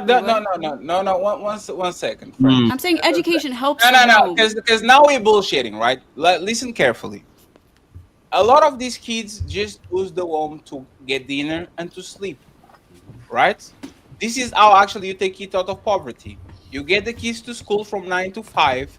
You put them on programs afterwards, being tuition with other professors, go to a soccer team, a basketball team, so they get money to have extra activities to the point where just use home to rest their head and then go back to school. That kid, for the most part, is going to be molded for what is happening in school and not for what's happening at home. When you take those programs, when you take that money, when you take everything, now the kid has a lot of time for himself. He has a lot of time to be on the streets. He has a lot of time to be in a house like us lashy kids that didn't have the parents at home. So you do whatever you want until your mom gets home. So this is when you get in problem.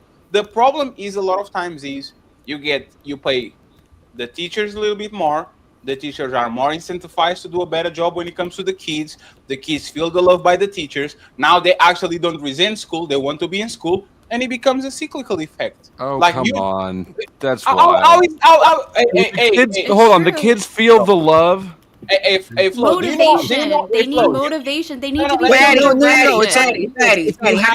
if you have more, you have more teachers per student. Like if you have like a teacher with like 20 students in their class versus a teacher with 40 students in their class. Yes, the kids with 20 students are going to feel the love. They're going to Yes, get they're the going to attention. feel better, They're going to yes, be able to ask questions. They're going to be able to spend a lot did more you time. not hear me when I one-on-one. said the average teacher makes $93,000 in Washington D.C.? And what Did you happened- catch that? That's a lot of money. That's a And lot of money. now, 1 second. How many students? What about do they the have? others? It's like the thing. Is it how enough many- for love? It's not about fucking love. It's about if Yeah, they It is feel about love. You No, if hush they- it, Savior. if they Fatty fe- said if it's they about don't love. feel Yo, like one mic, folks. kids Fatty was won't talking. It's about availability. It's like what I think it was Ghosty or Tom was saying.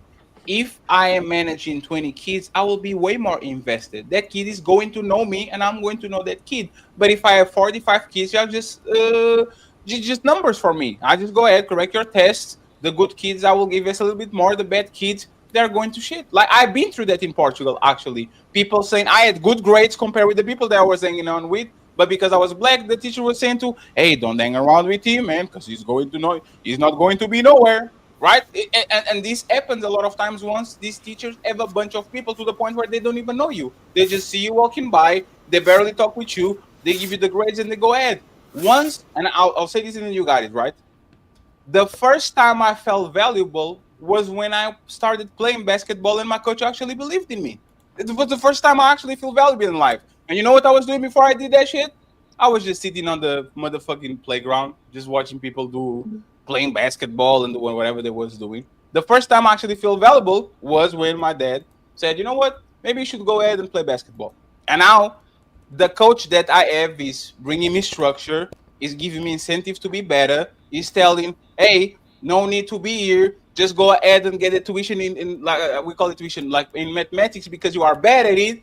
And that was actually made Fetty kind of strive a little bit, was I am valuable, I didn't understand that I was valuable.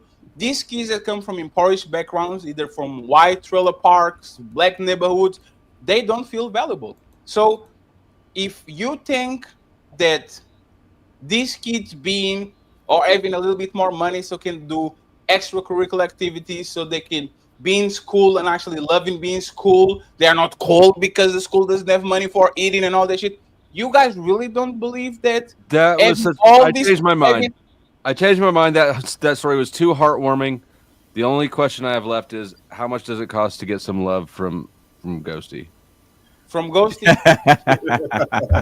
Go look on her OnlyFans. You just call her a prostitute. That's good.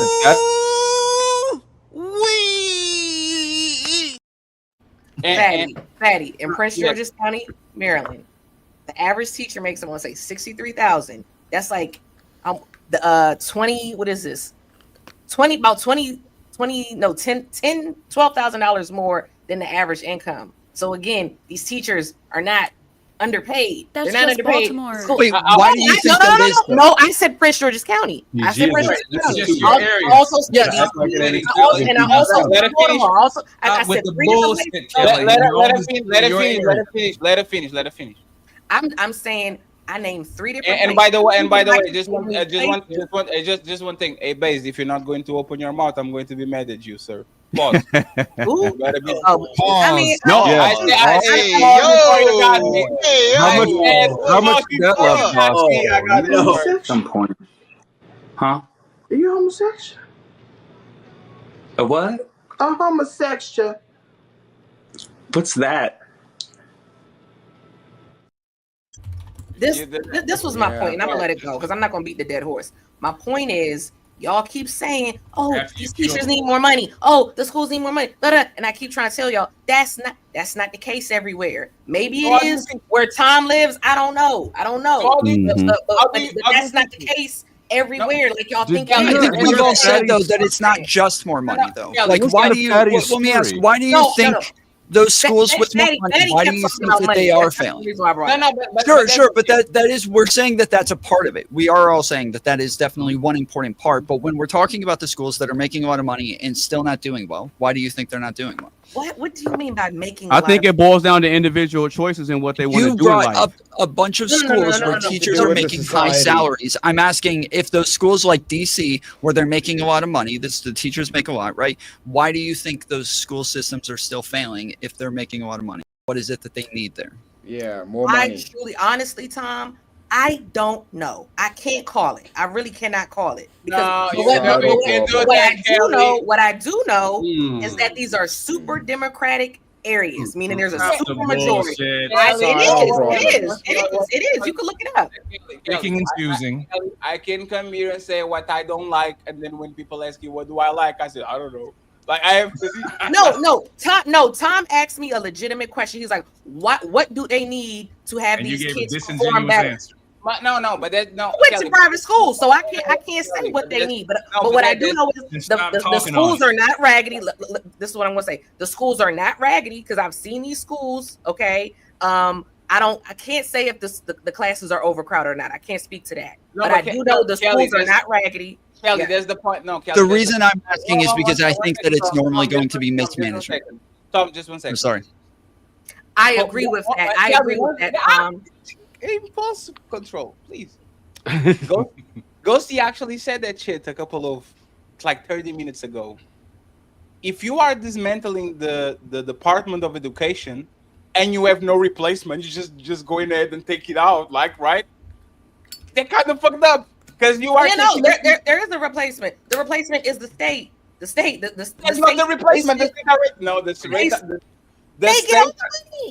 state already taking care of those things, Kelly. That's the point. That the state already has infrastructure, and he has, like you said, if I live on a county, they take the property taxes, and there's something that the state is taking care of. That's not the whole picture. There's a lot of federal oversight. It's not the whole picture. But if I'm going to replace, for example, somebody's alarm is going off. It's the timer. If I'm going to replace, for example, the healthcare system, I have to have a replacement. That's how things go. Okay. I tear down a house to build a building. I tear down the building to build the infrastructure. Like if I'm going to tear down the Department of Education, and I think money is not the answer, like me flooding the district with money, like it would be fair to say what is missing. And you think that if we switch it, Democrats for Republicans, you think, for example, Baltimore kids will say, you know what? Now that we have a Republican appointee, I'm going to study for the not unless it comes with enough money to get love. What I do think will happen, I think there will be better oversight as to what Tom was saying. There is a super majority in Baltimore and Prince George's County because people just vote Democrat, and these Democrats, like Ghosty was saying, they often are crooked. They often are. Every time I turn around and chat back me up, because I saw chat, it was people from my area. Chat knows they mismanage the money. They are stealing all of that, and they keep getting voted in. They keep there's no accountability. So I actually do think Tom is right. I think there's mismanagement. They're stealing is something because my dad's in Maryland. Money. Thank you. My dad's in Maryland, and he knows exactly how it is. Thank you. Because I've been having conversations with him to try to convince him to when he retires to come to Texas because we don't pay state taxes here. It's cheap. Yes. There's plenty of food. There's plenty of room. There's plenty of jobs. There's plenty of opportunities, and the taxes are way, way lower. And Texas is a red state. Yes. You see what I'm saying? Hey, Sean. I'm sorry. Go ahead, Anonymous. Yeah. So since Texas is a red state, based on a lot of the materials and the resources and the abundance that we have, we don't really need a bunch of outside influences from other states. That's why a lot of people that are coming from California, they're coming here. They're running away. They're running away from those rundown districts and those poverty cities, and they're coming here. Florida, based in Florida. Florida. I just left Dallas. One second, respectfully, y'all can be saying this shit in not about money and then mention people that are leaving one state to the other one because of money. Exactly. No. Wait. No, stop. People are not going to Texas and to Florida because it's because of money. They don't want to. They're leaving because of taxes. They're leaving because the taxes are too high. Hey, please. You're in Portugal, and I know about it. Hey, please, 1 second. That's money. 1 second. It's not because of money. Can I speak? You actually said something. I want to rebuttal to it. You are telling me, and you were going to have the chance. You are telling me that motherfucker, $100 million. Joe Rogan is leaving California to go to Texas because he likes the pastures and the empty space. It's because of money. Not only that, he wants a safer area because freaking California got a lot more crime. Just like a lot of people in California are going. They're going to Florida. They're going to Florida because homeless people. I don't want to jump on people's neck. Right? Nothing is one thing. Okay. Right. Nothing is one thing. If you come to Portugal, we have good climate. The quality of the cost of living is cheap. We have good weather. We have good food, and there's some shitty things that we have to, right? But people are going to say there's several reasons for me to go to such place. You guys are telling me that the primary reason for people to live in California to go to Texas is not the 20-something% rate, yes, whatever. It's not. That's a big predicator on it, sir. That's a huge. But the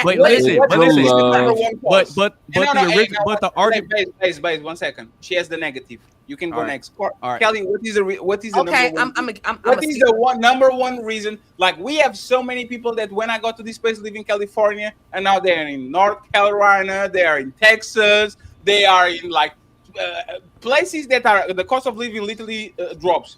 What is the primary reason for these people to be on California and to all of a sudden go to these other states?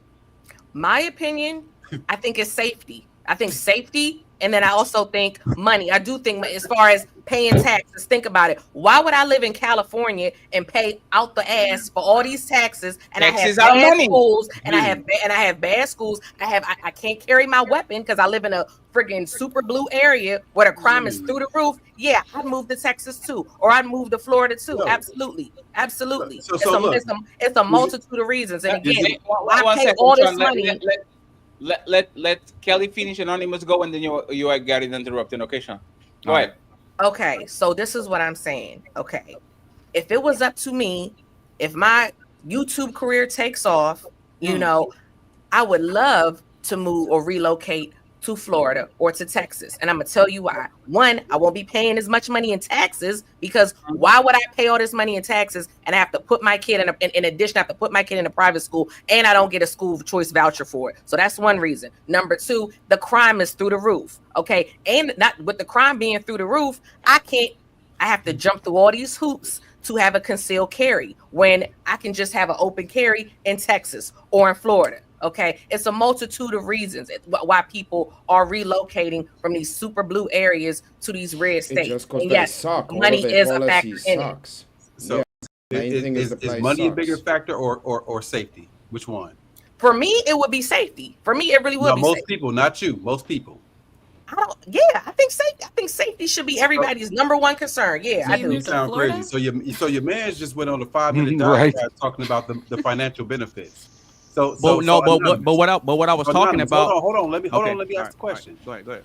So you talked about the tax benefits and things like that, right? The crime is really bad here. Cost of living. You talked about the cost of living. You talked about the tax benefits. Rightly so. I lived in Dallas for the last 3 years. Rightly so. Do you think that people that come from up north, or from the West Coast, do you think it's more cost efficient to live in Texas? Yes, I do. I'm asking Anonymous. Yeah, it is. Okay. So for you, was your motivation more financial? Well, I grew up opportunity too. Well, no, I grew up military, so my situation is a little different. But we ended up getting relocated here, and we never left. Okay, so you think people? No, he was talking. Sean, he was talking about his dad. His dad was the one that. Yeah, my dad is the one that's in Maryland, and he's complaining. He's been complaining about how bad it is, but he votes liberal. So when I'm trying to show him the correlation, he wants to debate back and forth with me. But then everything I show him, it ends up proving me right. And so now he's considering moving to Texas when he retires in the next 10 years. Is most of Maryland violent, or is it Baltimore most? Well, he's around that DC area, so I don't think he's that far from Baltimore. But I can answer that, Sean. The super Democratic areas have the highest. That's not what I asked. I said is most of Maryland unsafe, or is it just the Baltimore area? It's just the Baltimore area. It's just that inner city area. It's not the entire state. It's not. I said most. Is most of it safe? Yes or no? I would say that most of it is, but the argument she was making was for that one specific city and the area that she's in. She's not speaking for the entire state. But the argument was about the education system being funded. That's different. No, we talking about something different right now. Sean, the safe areas are the red areas. No, and you can it is. You can look it up on the map. You can look it on the map. I promise you. I have no reason to lie. I'm not disagreeing. That's not the correlation. Exactly. You understand what I'm saying? I understand what you're saying, Kelly, and I understand Baltimore. Trust me, I understand Baltimore. So yeah, Baltimore is very, very unsafe mostly, right? And I'm for the record, I'm closer to the DC area. I'm not that close to Baltimore, but go ahead. Cool. So you're close to my dad then. And if you're in Georges County, Maryland is closer to DC than it is to Baltimore. Are you over there in the 301? Wait, we got it. Go ahead, Sean. Sorry. Go ahead, Sean. So look, we said that we agreed that most of Maryland is safe, right? Most of the state of Maryland, yes. Yeah. I would imagine. Who's the governor of Maryland? Who's the governor of Maryland? Wes Moore. What's his race? He is Jamaican and Cuban. So he's black. No. Is he? No. Cool. He's Jamaican and I don't want to. Don't do this. He's of I am offended now. Let's go. Miss Kelly. Didn't lie. Miss Kelly, Miss Fatty Black. Let me 1 second. Let me raise You my are hand. African. No, let me raise my hand. Not African, bro. Miss Fatty Black. You are African. No justice, no peace. No, man. Hey, chat. Race is a social construct. Race is Okay, Patty, can I say it's the governor of African descent. That's crazy. I'm the only one that's African here, bro. Wait, hold on, relax. of Y'all let African move this descent. goalpost. It's the governor of African descent. Jamaica's not in Africa, bro. Maybe not. Damn. Maybe. Jamaica's not in Africa, bro. Who the fuck said Jamaica? Are we gonna There's too many voices. Go ahead. If we see, y'all like to cut my points off before I finish. If we see Westmore, are we gonna think he's black or white? Oh, I think people will think that he's foundational Black American. I do think. Oh, what the fuck? There we go, the bullshit again. So what is his political affiliation? He is a Democrat. He's a Democrat. So what we talked about, right? God these are all rhetorical questions, just for the record. So what we just agreed to is that this state that we agreed is mostly safe is run by a whatever you want to call him, a nearly black Democrat. So how does that immigrant?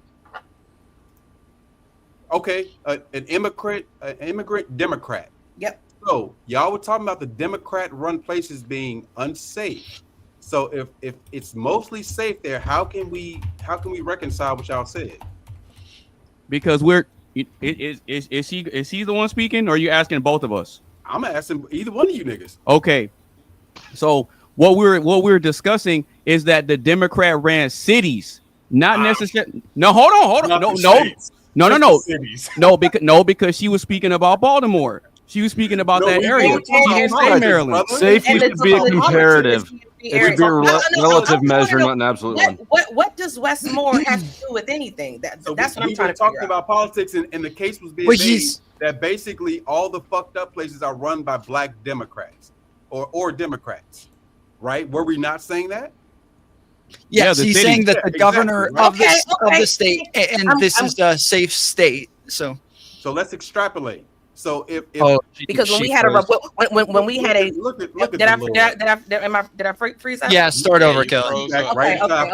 Yes. He did fuck it up. Actually, Sean, because what happened was when we had a white Republican governor, he left us with a $5 billion surplus. When we got this fake black governor, we now have a $3 billion deficit. Now, who was the governor? The white one. I'm sorry. It was Hogan, Larry Hogan. Hogan. Yeah, Larry Hogan. Larry Hogan left us with a $5 billion. We could talk about Philly, and like we've had fucking corrupt white Republican mayors here. Like I just don't get the fucking point. He brought the race up. I hate all Democrats. Yeah, I do. I feel like we got a little too in the weeds because we do agree that money now is like a big part of it. We've all come to the conclusion. We do agree that money is a big part of it. And then now, not that it's the only thing, but we all agree it is one aspect that is important. Yeah, it's a factor. It's a factor.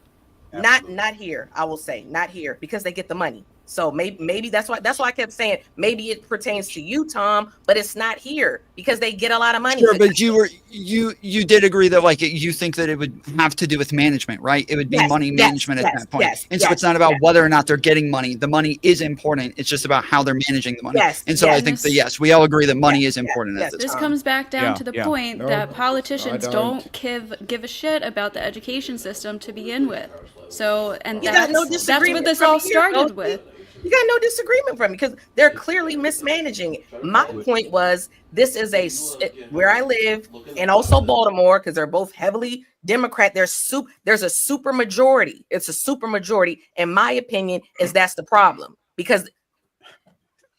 Okay, that's it. I don't. Want to... Oh Lord! But the state is run by a Democrat. Okay. Hey, Fatty, I got to get out of here. Chat. And I just told you that the Democrat fucked it up. John. I just told you that the Democrat fucked it up. I told you that. I told you. Fucked up, Kelly. Did you not hear me when I said we got a $3 billion deficit from a $5 billion surplus? He also wanted to get rid of the one little bit of school choice that we had. And again, $8 billion of profit. Baltimore. What was that? Baltimore's been corrupt. That's $8 billion though, of profit for him.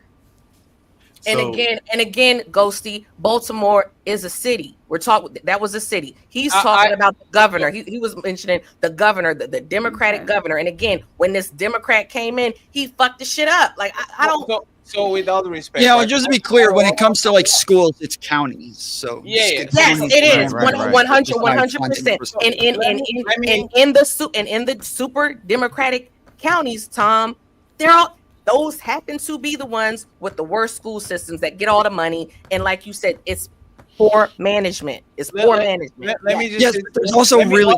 One second, please. Let me just say one thing before. This is what I hate about like the debate bro space. I'm going to point it out, and it's not personal. Is we focus on the worst from one side and on the best for the other side. We could stay here the whole night talking about Mississippi and Alabama and how red states fuck it up for everybody because they don't know how to budget shit. But then we focus on one place, Baltimore, and we stay there for 33 minutes while we could literally do the same equivalency and talk about the shitty things that red states do. I don't like that. The difference between a hero and a villain is the hero is reminded by the best thing he did in life and the villain by the worst. If I was going to say the best thing that Joker did in life, which was make people laugh, motherfucker will be a hero. He's a true villain because we are comparing two different things. So I would ask for the panelists to be at least fair and judge apples with apples and orange with orange. Don't do the best for your side and the worst for the other side. Okay? No. So what if I wanted to finish what the thing that I wanted to finish with is go ahead and then Black Dawn and even interrupted. And one thing that I'm going to say, you guys are fun. Especially you, Kelly. I like you, Kelly. I like Kelly more than I like Kelly more than I like all of y'all. Fuck y'all. No, okay. So go ahead, you guys got it. Go ahead.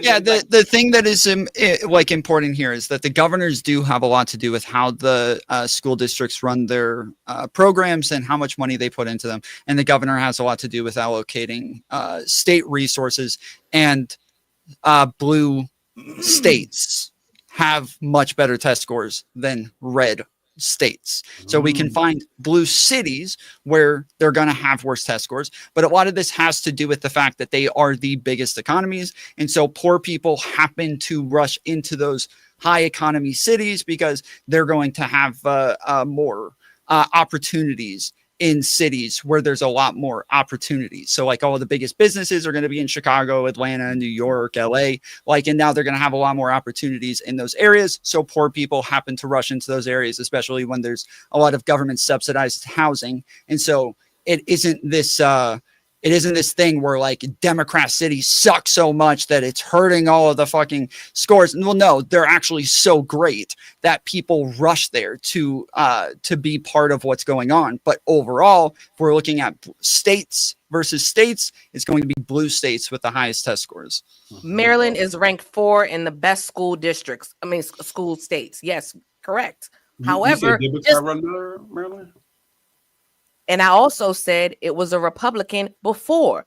And again, when it was a Republican, that's when it was the best. But nevertheless, back to what you were saying, Tom. No, he's just giving you a hard time. He's just giving you a hard time. I know. I know he is. But my point is, I don't even know what it is, but I'm in. And I'm going to let somebody else talk. It just so happens the areas where it's the worst are the bluest, and that's just the way. I don't know, but yes, Tom, correct. I'm agreeing with you, Tom. I'm agreeing with you. Let me get Black Dawn and me, and then I'll read the super chat and we go to the next one. Go ahead. The reason why, and then when Sean asked me, he went to talking about states and nationally wise, and why I specifically kept it the cities, is the exactly said just now. Because if you take the top 10, if you take the top 10 cities with the lowest literacy rates, if I were to guess, they would most likely be democratically they will be most likely run by majority Democrat.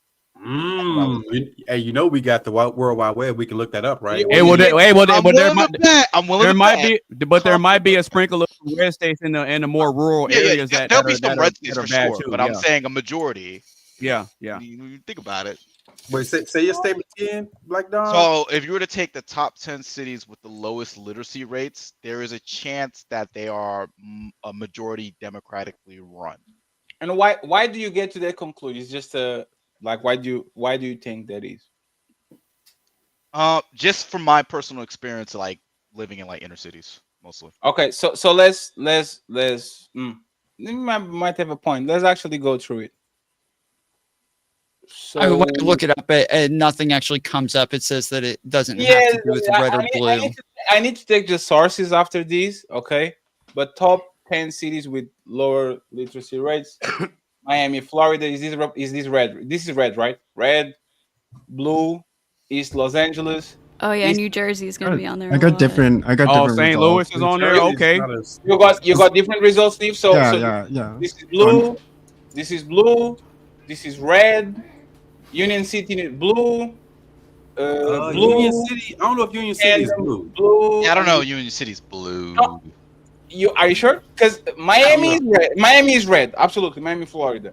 East Los Angeles is blue, right? Fair. Oh yeah. Yeah. East St. Louis, Illinois is blue. Chicago. Yeah, that's blue. Okay.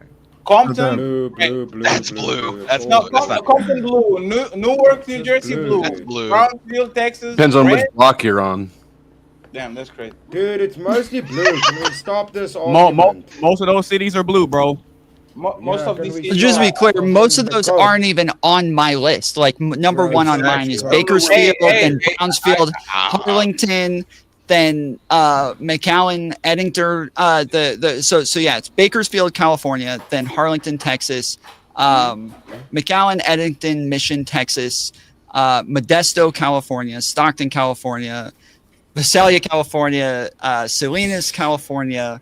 Then another one. So actually, 9 out of the 10 are Texas and California. But hold on, Tom. You have to look on the county map to see whether or not they count. You can't assume that because it's Texas, it's a red county. Lord, because to the county. Yeah, that's why I made it very. I'm just saying that they're all in those two states. I wasn't saying red or blue cities. I'm just saying that they're all in those two states. That's why I made it very specific. Just because they're in a red state doesn't necessarily mean that they're red. Also, none of this could actually correlate to being Democratic or Republican. I was making the point earlier that I was making the point earlier that governors are going to have a lot more to do with funding and curriculum for states than a city will, because even the city doesn't have as much to do with it as the county does. And the Republican governor is the one who is kind of building plans for these counties to go by. So the states are going to have much more to do with how these curriculums go than the city is. Question to Black Don and to Ghosty before Neve goes, right?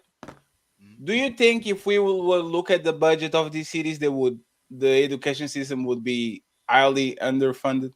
Do you think that's probably? Which list are we going by? Like, because if we, I heard 2 different lists. Because this is if the state property is actually placed for the school system, and I'm looking at these cities, I know Brownsville because there was a guy that on the, I know. What is the same? We never run, something like that. Brownsville, we never run, something like that. Never run up high. I know Chris Christie fucked up New Jersey's entire public education system. I actually kind of familiar with the names of like Compton, California, Newark, New Jersey, Brownsville, San Fernando, California. Like, is it to be fair that these areas are probably very underfunded when it comes to the education system and everything, or do you think there's a reach? No. Well, Brownsville is close to the border. Brownsville is down in the valley because I'm in San Antonio. So a lot of all that stuff that's happening in the border is happening in those border towns like McAllen, Brownsville, Laredo, like in the RGV, like in the Rio Grande Valley. That's where all that border stuff is going it's on. More Latino population. That's fair what Fetty said? Because that's fair what I said. That'd be fair. Yeah. I would assume so. I've never been down there, but I would assume that it's underfunded. It's a possibility. I could concede to that. Because I'm looking, for example, Detroit, Michigan. I know exactly what's going on there, bro. There's not a lot of money. See, I'm saying this. I don't think it's because those people are shitty. Like, of everybody on the Midwest, though, they lost their motherfucking money. The factories are gone. Like, the real estate price is like little, like, I kind of understand. Yeah, they probably are on the fuck up situation because the money left the state. So, okay, so Fatty, is that my problem as a Maryland resident? Shouldn't it be up to the state? Yes, you know why? Because you make a clear distinction between I'm American and y'all are not. You can't be claiming American on day when you're talking with Fatty because I'm a tether or I'm a foreigner or whatever. I've never called Fatty. I have never called you a tether. Kelly, you know I love you, right? Do you think Kelly, I don't take it personal, right? But you can claim I've never American called you a tether. No, Kelly, I'm just saying these facetiously because I don't know. Like I know you are a connotation person, right? But you can claim American when you're talking with somebody like Black Dawn, that is first generation American and is Nigerian, and we kind of making a distinction between both. And then when I'm talking about Detroit, I am from Maryland. I don't give a fuck about that shit. Like, no, either you are American or you are not. You can pick and choose where you are American, and then all of a sudden, I care about my state and fuck all those people. You know what? Maybe because I'm just such a diehard Republican. Maybe that's I didn't hear you say he wasn't a tether either. No, he's not a tether. He knows I have said it all the time. He is not a tether. He knows he's not a tether. I had to pressure you to get that out of you a little bit. I think you think you might be a tether. Man. I don't care about Black Dawn's not even giving me tether vibes. No, it's not even that. I don't care if you guys say I'm a tether or not. When you guys say I'm not black, when I went and watched Sinners and I almost crying, I was like, oh my god, this is such a beautiful movie. That shit hurts my motherfucking feelings. That's crazy. I'm a black I was rooting for y'all yesterday. I'm taking my shit back. Give me my money, motherfuckers. So, because didn't. But you make a good. You made a good point, Fatty. You made a good point. Anyone wants to say something before we actually either address the topic or go to the next one? I want to see what's hiding behind Neve's resting bitch face. That just for the record, that link I just posted in private chats, Fatty, you can sort. I think you guys the least educated cities. It's like 150 of them. Okay, I think you guys kind of beat this one to death. One thing that I wanted to identify was that the top states for adult literacy, if I read them off, would be New Hampshire, Minnesota, Alaska, District of Columbia, Vermont, Massachusetts, Maryland, Rhode Island, New York, and North Dakota. I mean, there's a lot of blue states mixed in there. But I know that adult literacy is detached from the way that the kids' ability to read right now. And I think that that could possibly indicate, a bit of a gap in education. I think an explanation for that, without TOSing your channel, I know that it's like a worldwide phenomenon that I think kids that are forced to learn in a corresponding setting, I think for those 2 years, through that circumstance that we were all faced to where we couldn't go places, I think everyone knows what I'm talking about. I think that we saw a massive impact on kids' ability to sit in school settings, to learn to read and to write. And I think that over time we will see the impacts, but right now we're seeing those, and there's going to be obviously a bigger focus on that fact. Maybe in 10 years, this list is going to look completely different. So I also wanted to say that rural, a lot the way that the distribution of funds, as I understand it, is obviously through the income of the state, is a component of that, then grants, and then I think property tax. So I think that obviously sets red districts at a considerable disadvantage. When you look at the rural distribution of cities and property taxes, they're just not worth less in a holistic sense. But I mean, on paper, obviously they're at a significant disadvantage. And then I'd also say, I'd also wanted to point out that with DEI restrictions coming in, that people in rural communities, white, black, trans, are going to be disproportionately affected when it comes to accessing higher learning and education, because I think something that people don't understand is that DEI protects people from rural communities and gives them access to higher education and ensures that they're not discriminated against for things like religion and whatever, like different traditions.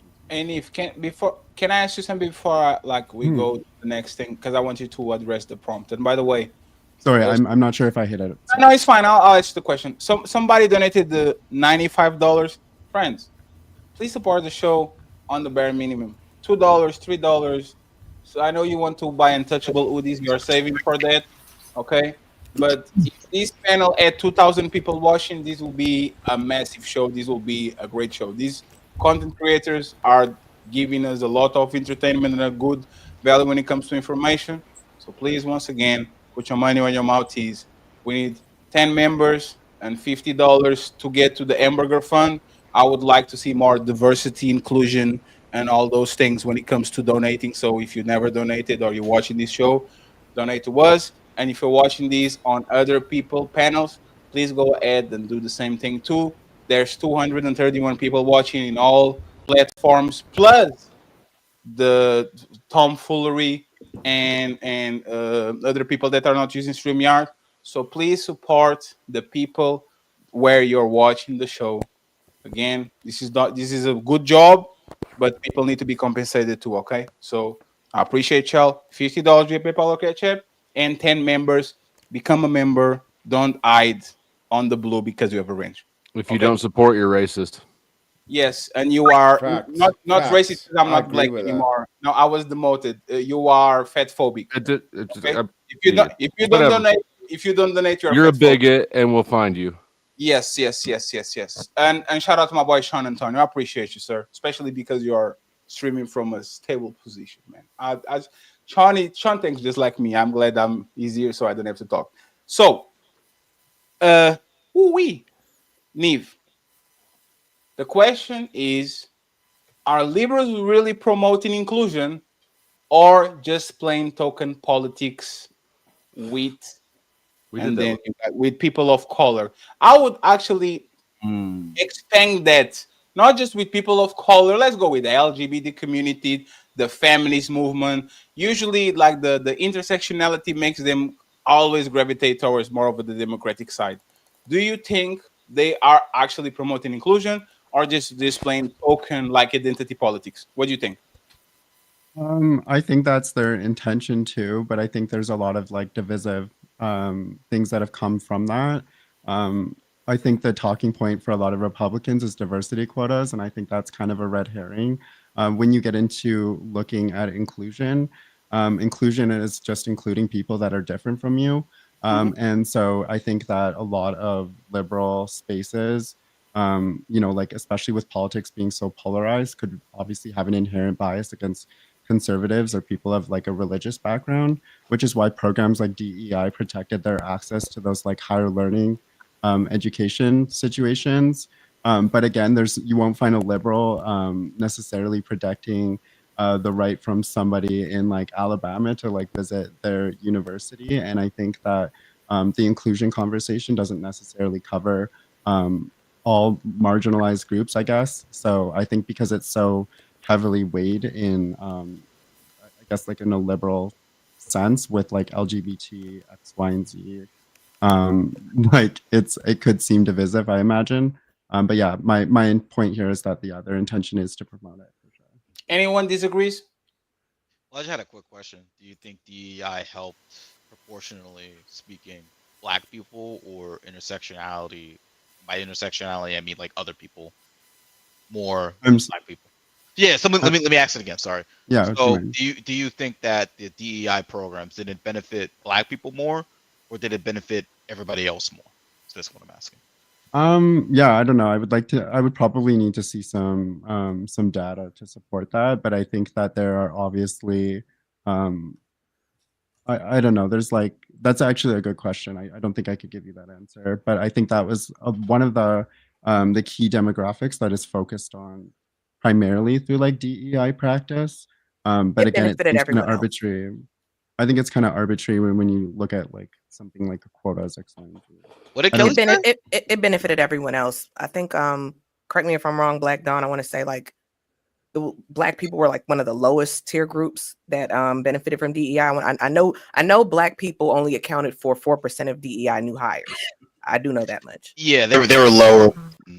Oh shit, the fucking audio. They were lower than way much than as expected. Yeah. Again, So I guess, only 4% of new hires.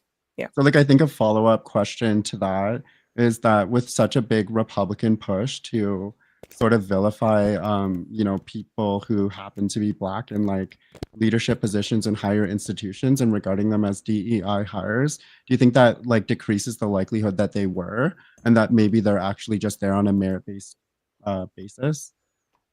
What are you referring to? Okay, so someone like Kamala Harris, this is a terrible example. I wish I had a less divisive example. But so Kamala Harris is regarded as a DEI vice president. But what you're stating in your statement is that DEI was actually not super beneficial to Black people, and that they were actually they were actually a proportion of people that was supposed to benefited the least. I'm getting a weird echo. No, I'm muted. The least. Yeah, but your audio is fucking up. I'm just. Is it good now? Yes. Yes. Okay.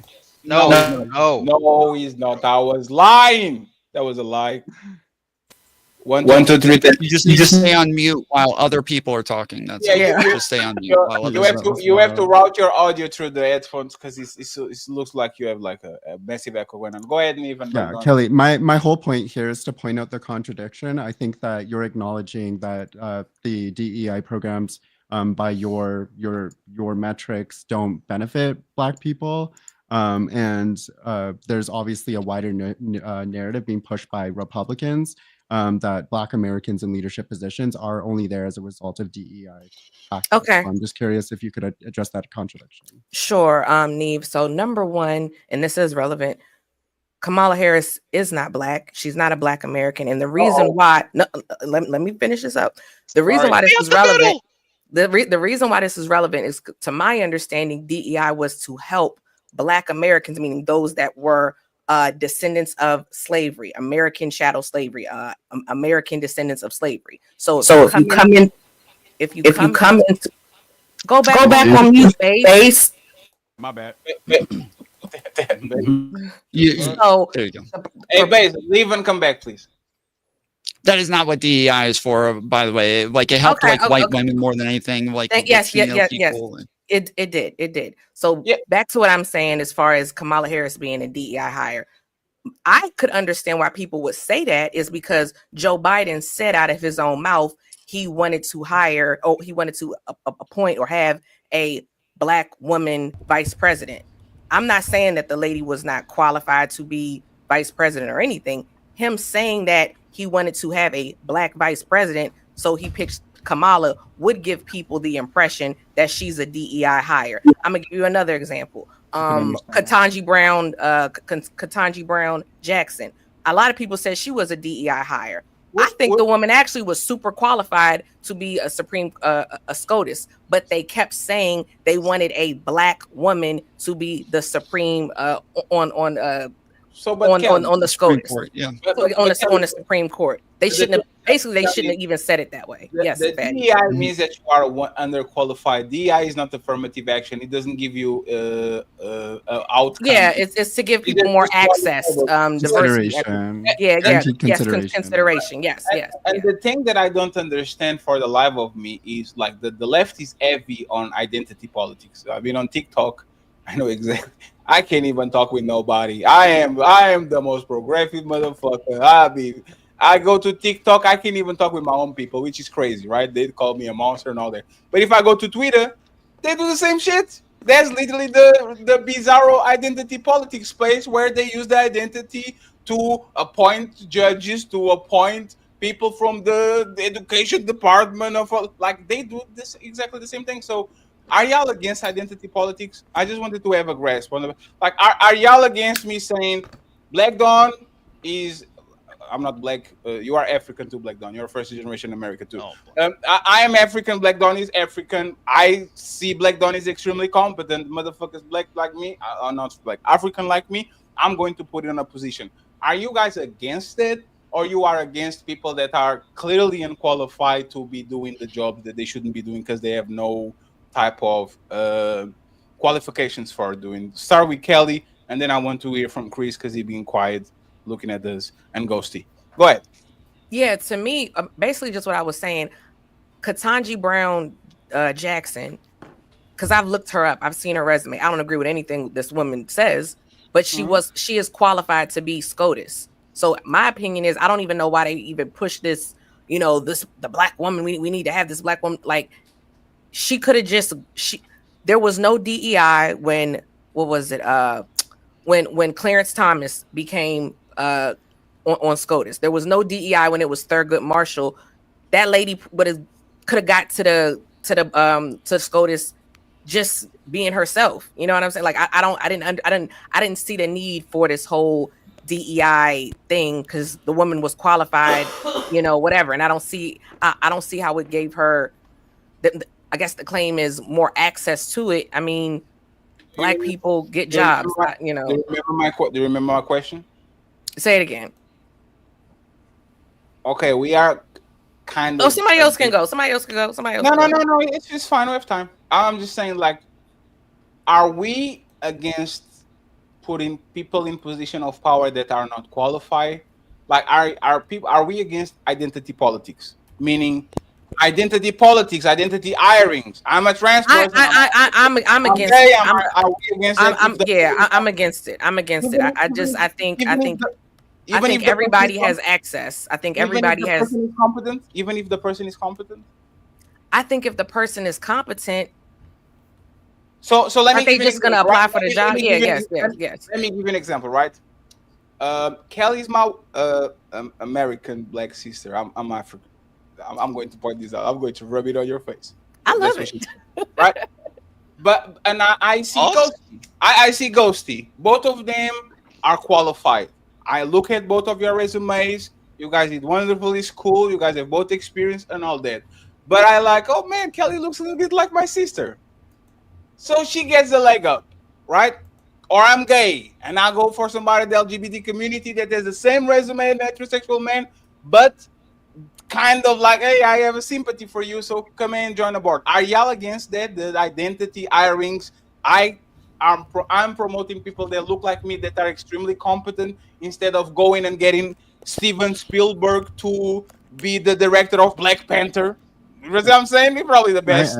Yeah. For me, yes, I'm against it, and I'm gonna tell you why I'm against it. Because, like Black Don was saying, black people were the lowest. So basically, if we're basing this off of it hurts my people the most. I will give you an example. There's a particular company that I know. They had an initiative to hire more Hispanic people. It was their initiative was hire more Hispanic people. So and promote Hispanic people. So I'm looking at it like, hey, that's kind of messed up for the white people and the black people that work there. You know, because. Yeah. So yeah, I'm. The thing is with politics, a lot of it is identity politics. Most vice presidents are DEI picks in a way because you're trying to reach a certain Joe Biden audience. So fucking Mike Pence, he was picked because he was Christian. He was trying to they were trying to reach the Christian people. So you know, it's just like a lot of.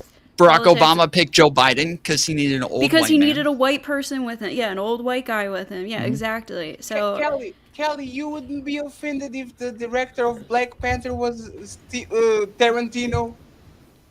What? Oh, yeah. Oh, well, I mean, if the director of Black Panther was Quentin Tarantino, and you see like an old black cast. You know what? Yes, I would be. Whatever. Like, you know what, Spatty? They've gone so far with it. It's so weird. Like, they push the DEI stuff. Now we have Anne Boleyn. They casted an African woman to play Anne Boleyn, Henry VIII's wife.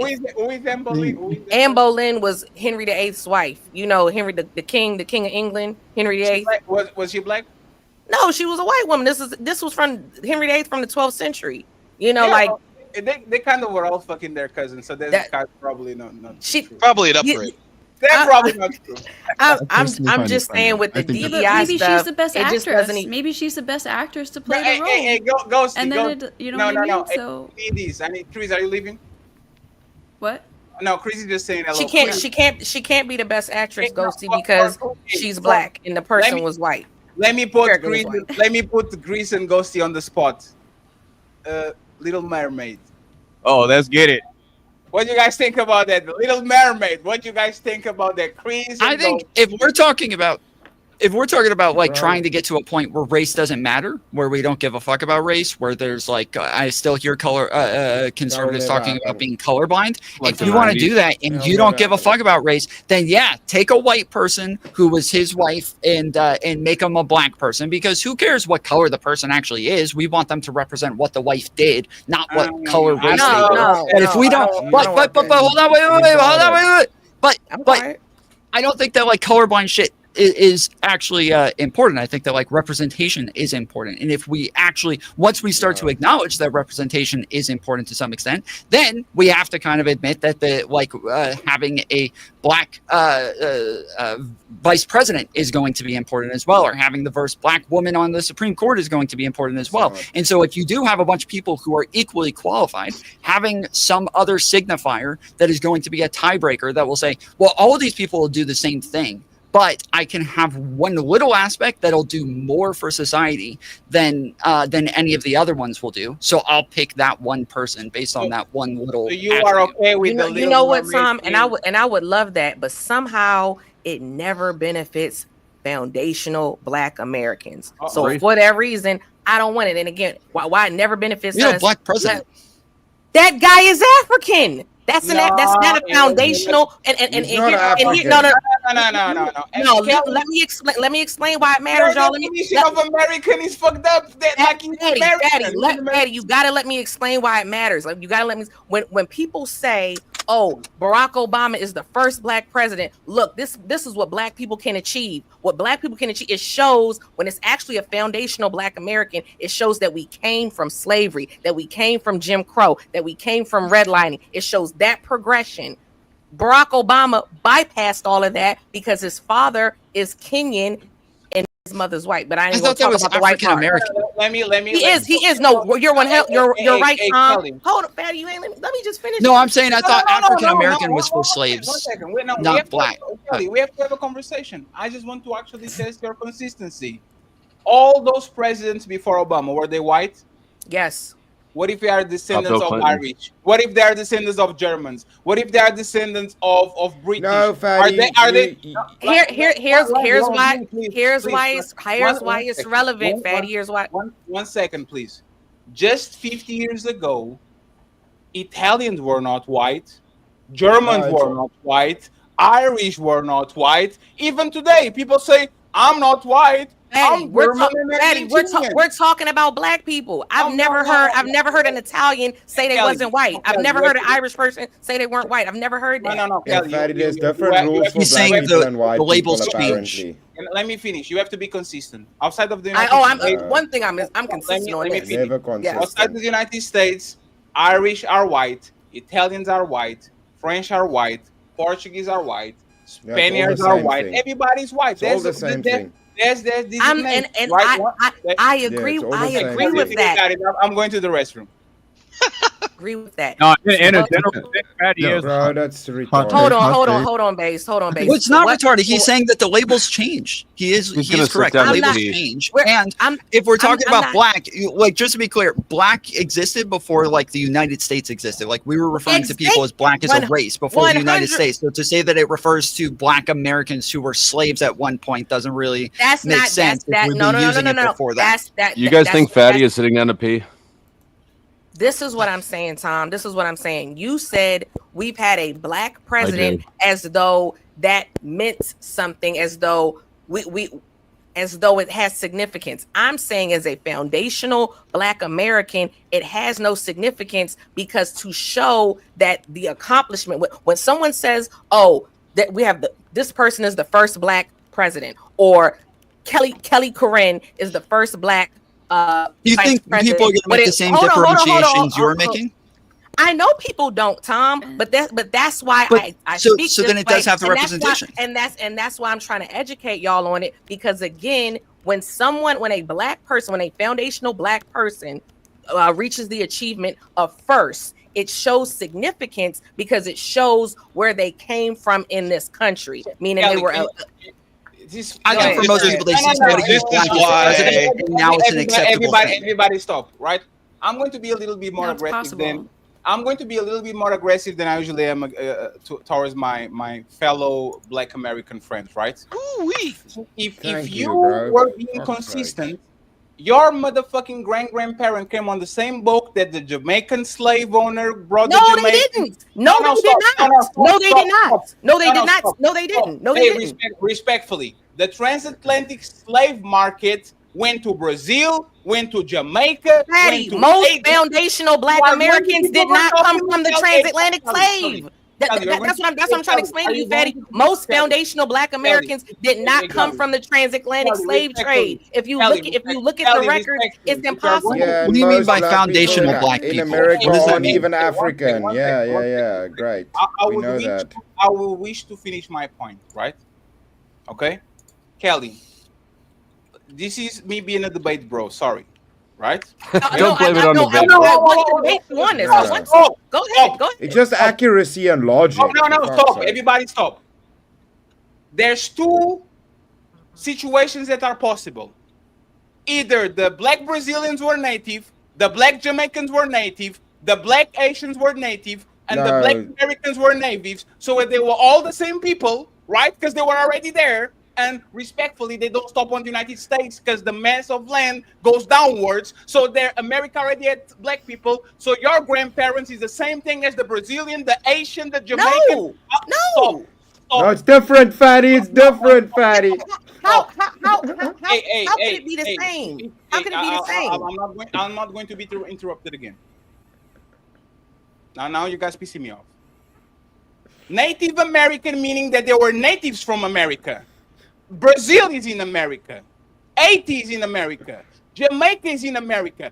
There's a mass of land that connects both. So if they were there, they are the descendants of the same people as you. And if they weren't there and they came to the United States via transatlantic slave, they are still the same descendants because Brazil, Haiti, Jamaica, the United States all got ships from Africa with those people. So no matter where you do and no matter what you do, either you are connected by them, by all of them being Native Americans, or you're connected by them by you being the descendant of slaves that came from Africa. That's my point. You can't just say we are FBA and the people that are directly below you are not Native Americans if they're a mass of land with people like that. Do you understand what I'm saying, Kelly? I know. I completely understand what you're saying. I am a descendant of American descendant of slavery. The people, yes, the people from Jamaica. Okay, they're a descendant from their slave. No, that's fair. Stop there. Which generation are you? One second, Chris. Last thing. So why are you so against the Jamaican mayor or Jamaican governor or Jamaican whatever? When you talk, 1 second, please. Go ahead. You called him and you said that he was different from you, right? He's not. You are a Native American descendant of slaves, and he is a Native American. In America, he is not a descendant of American slavery. Kelly, Portuguese people and Spanish people are the same. They're the same people. Fatty. Your logic's retarded. Hey, stop. Everybody fucking stop. This shit is ridiculous. Portuguese people and Spaniard people are the same. Yep. They just draw a line and said, we are Portuguese and you are like, they're the same. And Italians. People from the fucking, a person from Glasgow and a person from Manchester, they are genetically the same. They are the same people. They just decided, we are going to draw a line. You are going to be England and I'm going to be Ireland. Like, these people are the same. So my question is, other than the line, right? Other than the line that separates people from natives from America and natives from Canada, right? Other than the line, what is the difference? Wouldn't you say, you know what? Yes, I would love to answer. Go ahead. Wouldn't you say? Audio cutting out. You're completely cut out. He yelled so hard he clipped his microphone out permanently. Fatty. You also need headphones on. We need more. I also want to fucking yell. I know. I'm just keeping it in. Hold on, wait. I'm just He didn't break his mic. He didn't break his mic. Hold on, wait. He didn't break his mic. He has the same issue as Anonymous, where if anything comes through, his mic completely comes out. Say something, Fanny. It's just, once again, the only place when dumbasses say, "Are you white?" No, I'm German and Italian. Is the United States. You go outside of the United States, everybody say, "I'm white." Hey, Flo State, what you are? I'm from Nebraska and I'm from Alabama. No, motherfucker, you white. Like, Well, just to be clear, in Europe, they don't even talk about white. They only talk about German or Italian. Yeah, but it's an American thing. It's a fucking retarded American we're thing. specifically talking about America. So I'm going to explain how he's Yeah, different. it's a retarded He's an American immigrant. bullshit. He's an immigrant to America. I'm not an immigrant. He is a descendant of Jamaican slavery. I'm a descendant of American slavery. The slavery wasn't even the same. The slavery wasn't even the same. And hold on, Fatty, because I promise this is relevant. I promise this is relevant. The reason why I keep saying we're not the same, because we're not the same. Black immigrants, they don't have the same wealth as foundational Black Americans. Black immigrants, their wealth is on the same bracket or the same amount as regular white as the population, where You're not wrong. Black I agree with Americans, everything you're saying. I agree with all that. But the reason that I asked if you differentiate, or if most people are going to differentiate those things, is when we're talking about representation. If people see a Black person who as president, all of a sudden that is a norm for them, to where a Black person can be president. And now anybody else, it doesn't matter, Nigerian or what else, as long as they are Black and they look Black, most people don't make those differentiate. They don't differentiate those things. Bro. And so now They wouldn't it's know. more They likely wouldn't that the know. other people are going to be Black. And so that's why we were talking about representation earlier, saying that a Black person becoming president, you said, well, that's never done anything for us before. And I said, well, Barack Obama was president. You said, doesn't matter. He wasn't actually he didn't come from Black slave descendants. Well, I'm saying it does matter, because he's still got that representation. So now it is a norm for Black people to be capable of being president. But hold on, Tom, because you make a really good point, Tom. Here's why I Ellie, one second.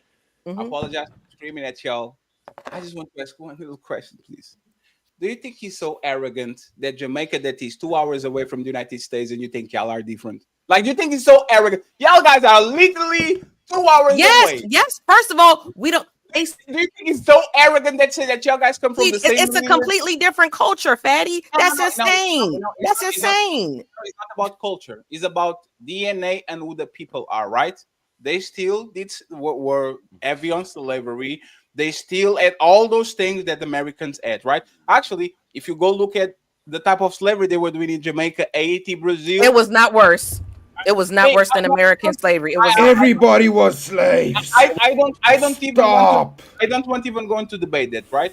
But the thing is, why do you think, if you're talking about genetic material and we're talking about ancestors and all that, don't you think it's extremely arrogant to say, just because this person was born 2 hours out of this imaginary line that I put on the planet so I can claim this shit, don't you think this very kind of arrogant to say that these people are just not like me, or his grandparent didn't came on the same boat as me, this grandparent wasn't cultivating the same land as me? Like, do you think that's actually very arrogant? I don't think it's arrogant. This is what I'm saying. We're all humans. We're all the human race, okay? But why would I think I have anything or similarity with a Jamaican or African? I have more in common probably with Tom. If Tom's an American. They do have cultural differences. There are a lot of cultural differences. They're cultural different. They're cultural different. Let me ask.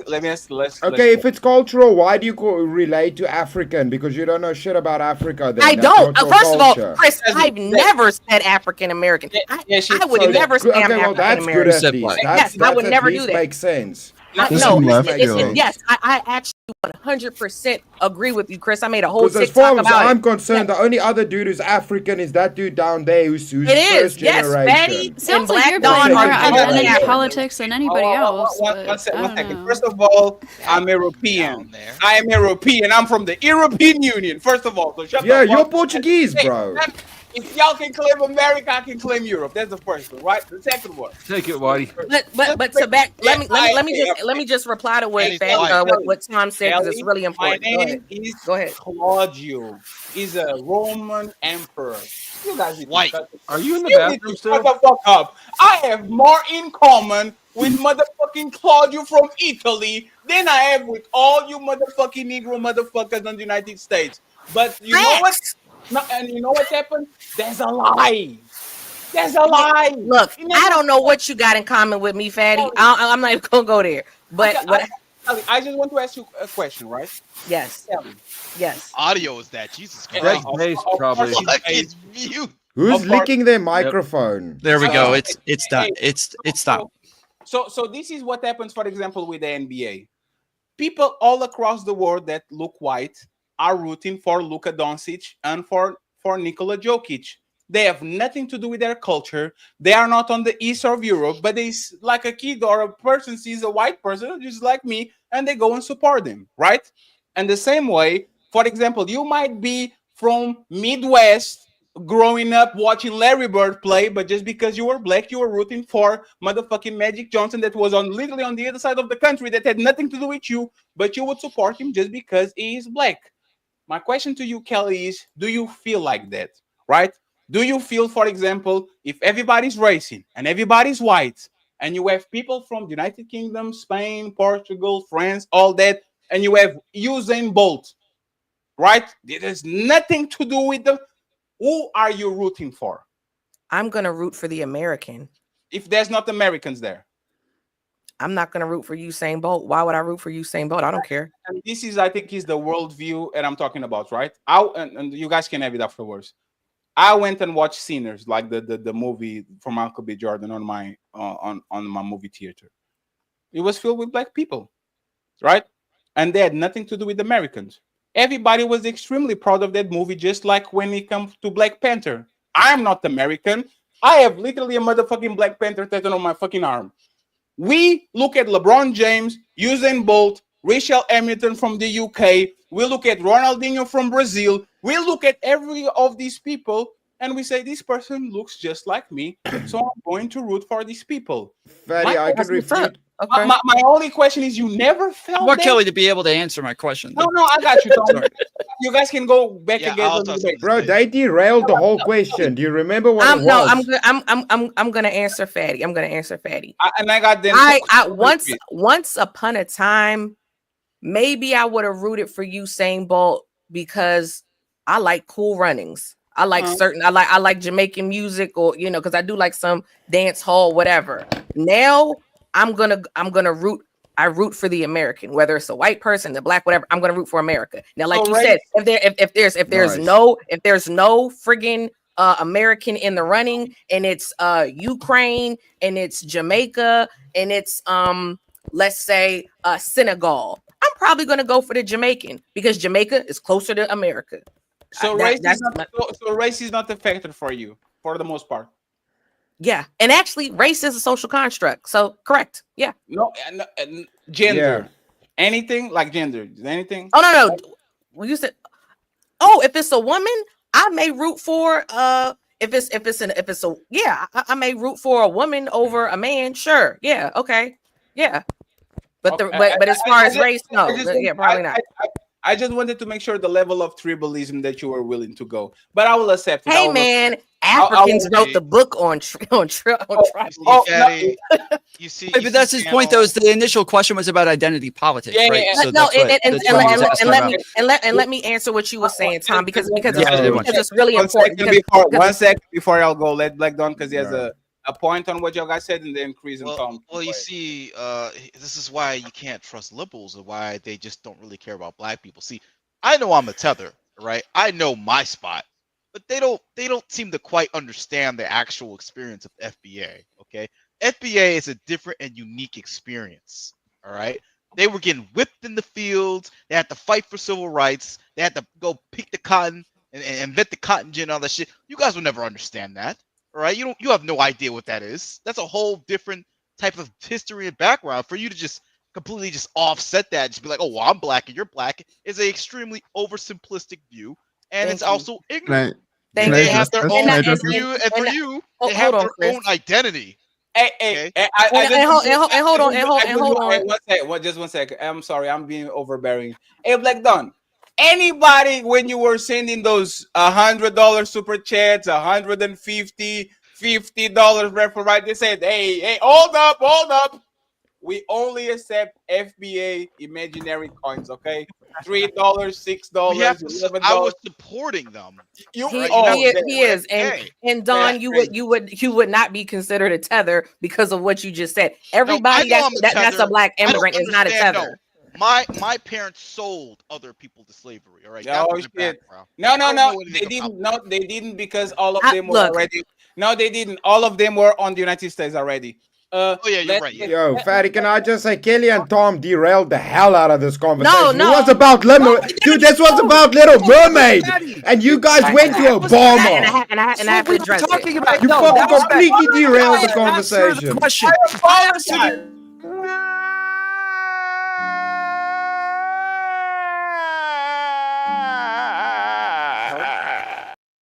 It's my fault. I'm a bad moderator. I'm trying to be Sarah the Raging Tomato.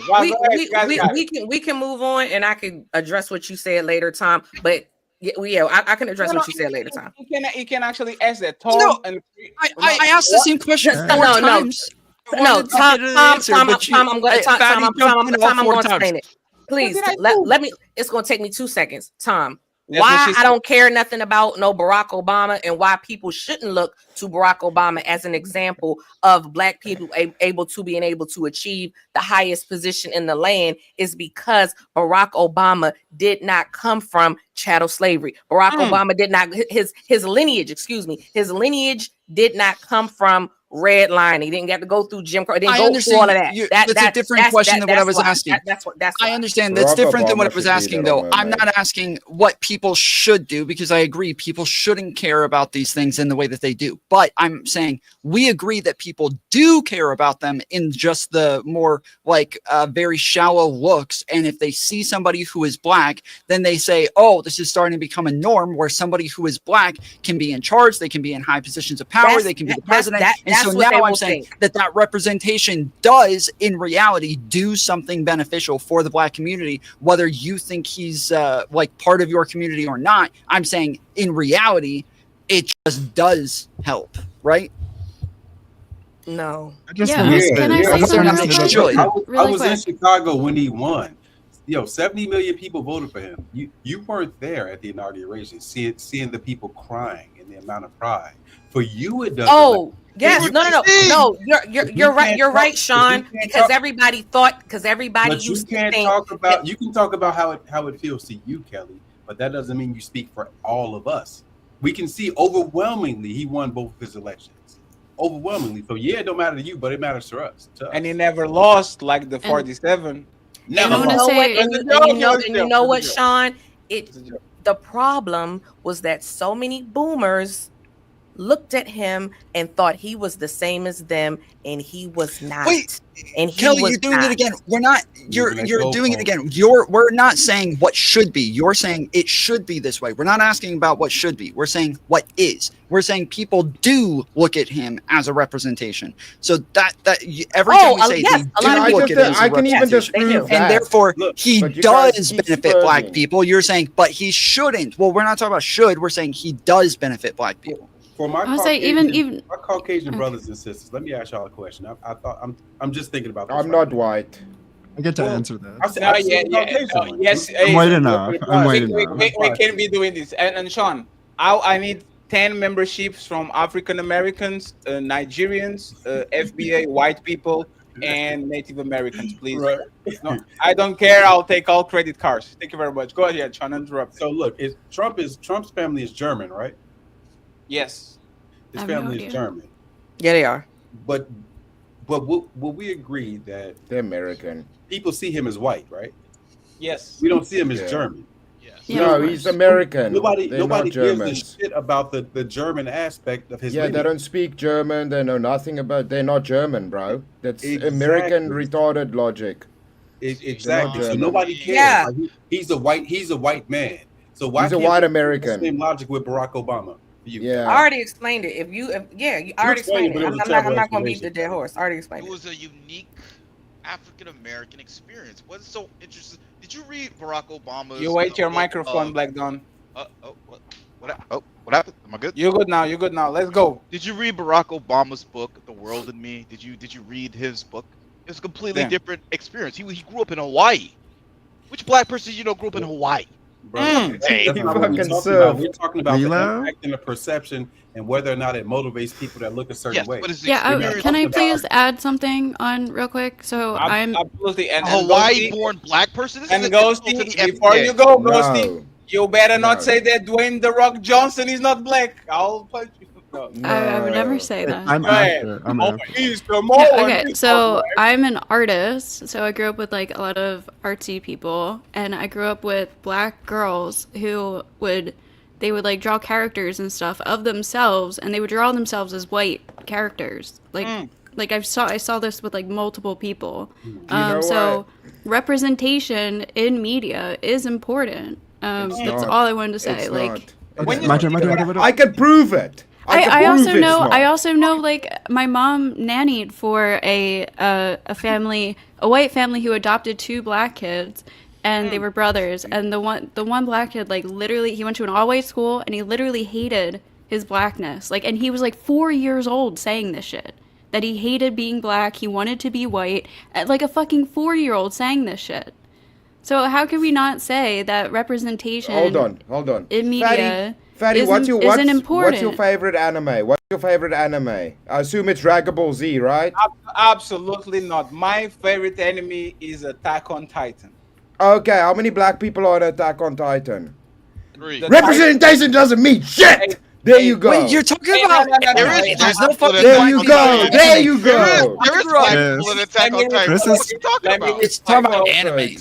Chris is talking from a position of privilege. That motherfucker starred in The Grinch. So the thing about Attack on Titan is that black people know better.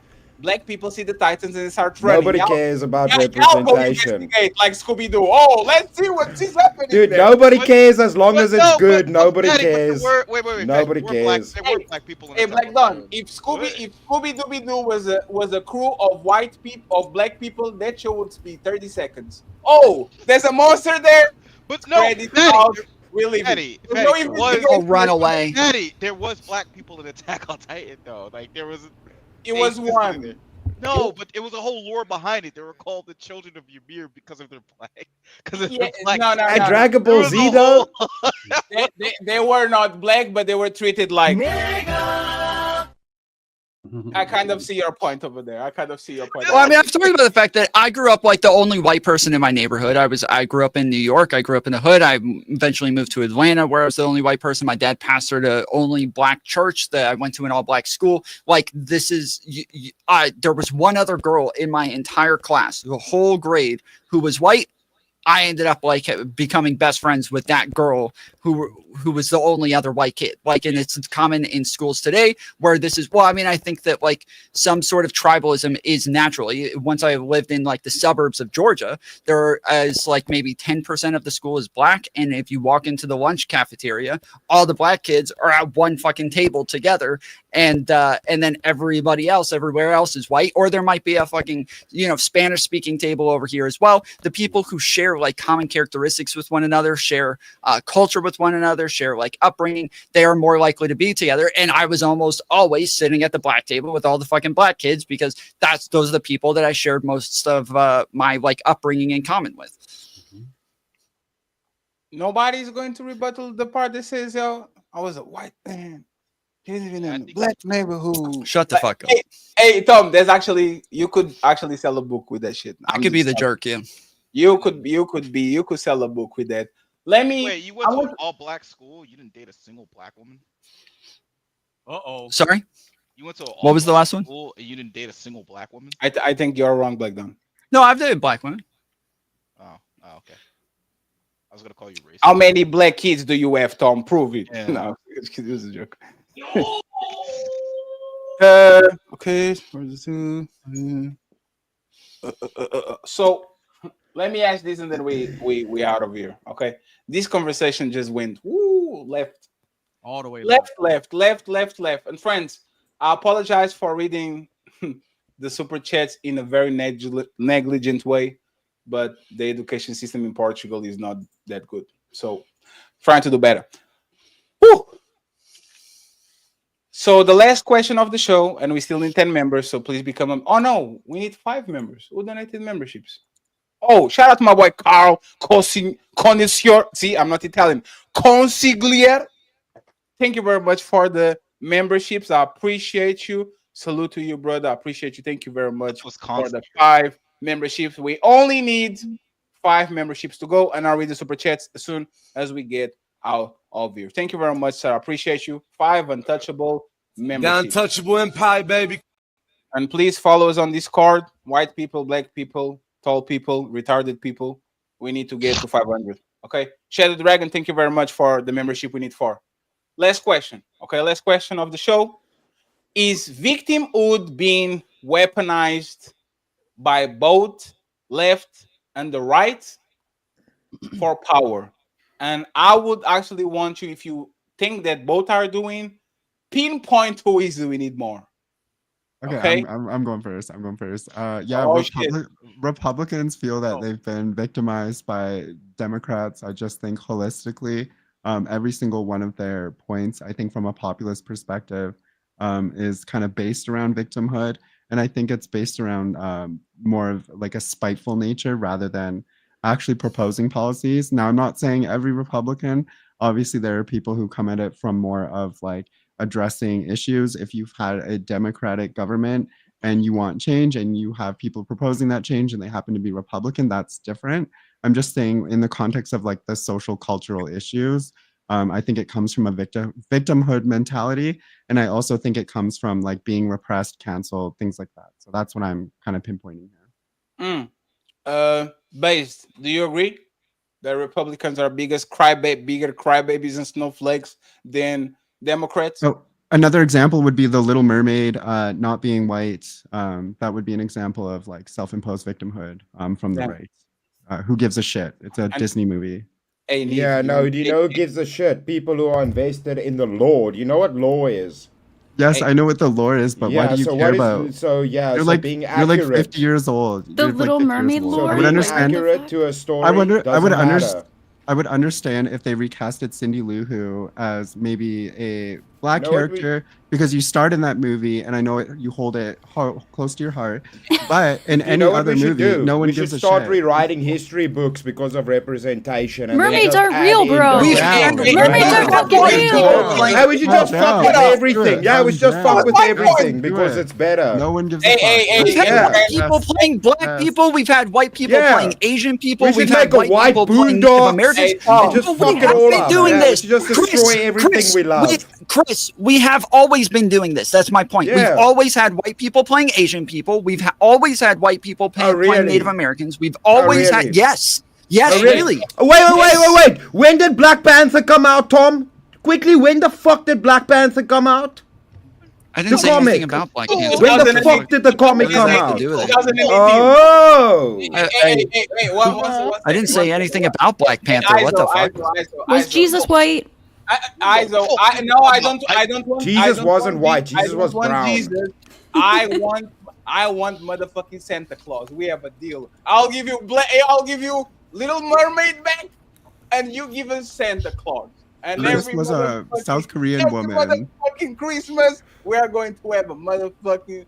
Not fuck's sakes, bro. It's literally called whitewashing. Like in Hollywood, they have had white people playing brown people, black people, Asian people for a very long time. It's been a thing that's always existed, and then all of a sudden they do the opposite, where a black person plays a role that's generally white, and everybody fucking loses their minds. But they call the lefties crazy and doing identity politics when they get upset that it's always white people playing brown roles. It's fucking insane. You know what's funny? I'm actually divided on that. I understand like cosplaying as if the Little Mermaid kind of like she's the Little Mermaids don't exist like Ghosty said, but I think I'll be upset. Like this is perfect. Bro, I was Michael Jordan for Halloween. I put on the black makeup and everything. I look just like him. Hey, did you do the blackface like Drake? The blackface?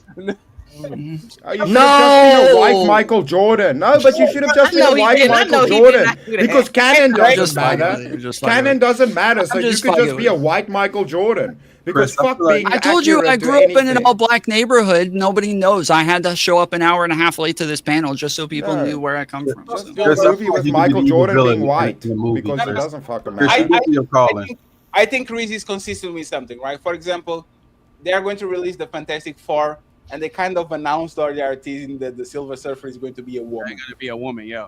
Yeah, It's I fucking believe retarded, that Chris bro. is kind of Chris is a man. It's retarded. You see what I'm It's saying? retarded, bro. Because She's like a It's completely sentient stupid, fucking bro. omniscient It's completely being. stupid, No, bro. if They you are keep great, doing that, bro. you keep One doing that, dude. Do you know how many people? Do you know how many people love fucking one of the, like OG black superheroes, Blade? White people love Blade. Blade's the shit. He fucking started Marvel's whole thing, or he kind of set the bar. The Blade movie set the bar for Marvel in live action movies. Nobody gives a fuck about Blade. He's a black superhero. Nobody cares, bro. Nobody cares. All these characters have existed that are great. That are great. So to what Tom was saying, Tom's absolutely correct. They definitely used to have white people playing historical non-white characters. And Spawn. I think because I think we should have. I think when it comes to a historical character, it should be the ethnic group, race, whatever you want to call it. Case in point, you talked about that movie Sinners. That movie was supposed to be about foundational Black Americans. Okay, one of those, the main character was this fat Nigerian broad. Now I felt the way about it, just like I felt the way character. Stop it. She was, yes, it was. She is not fat. She is Nigerian. She is Nigerian.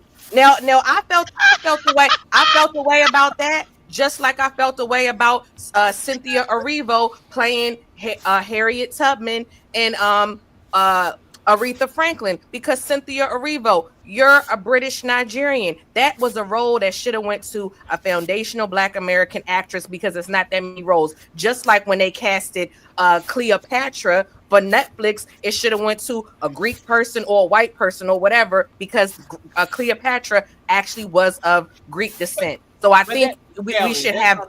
Kelly, that's not how movie goes. Kelly, if I have to cast Nicolas Cage as Dragon Ball, Goku, or Naruto, I'm going to do it because it's going to bring money to the table. You're absolutely right. You're absolutely right. That's and what that's why people. That's what. Go ahead. That's what Tom was talking about. What they did back in the day. Movies are business. So they cast white people because it made money. That's why. You're right. And now they don't care. They just gonna pick. Oh, that's a blackface. We're gonna put her in that role. No, that's not it. My problem is you have to be consistent. Naruto and Dragon Ball Z will be one day, especially now with AI and shit. You know that shit is going to come to the West, and it's probably going to be the most grossing, selling movie of all time. They already did a Dragon Ball. You don't think they're gonna have fatty with white people? Can we use examples that don't only apply to fucking nerds? I don't. Yo, nerds. Tom, did you live under a rock, bro? I'm here. I'm here. I'm not queer, and I want to talk. Thank you. So, this is what I'm saying, right? I don't think, and Baze, you are still under the water, sir. Still raining under the shit. So, and this is the point about consistency. I agree with Chris. I don't want to gentrify characters that already are like David. Let them have it, right?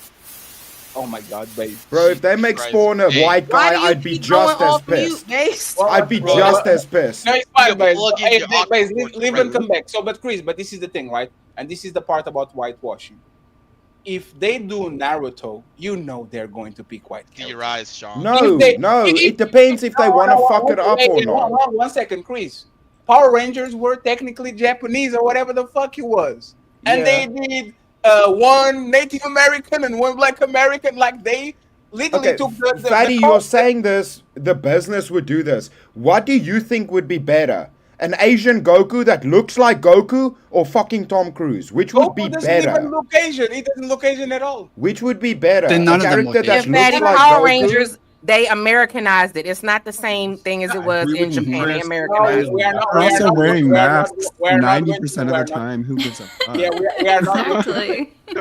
Let's stick on topic. You really think that if they do Black people give a fuck? If they do Naruto to sell it to Power a Rangers? Western audience, you really think they're not going to like whitewash their whole shit and put like one black dude and one Chinese dude and one Japanese? Like, you think they're not going to whitewash that? Kelly and Creed. Dude, they're literally busy doing fucking One Piece here now. I have people working on it. I was gonna work on One Piece, bro.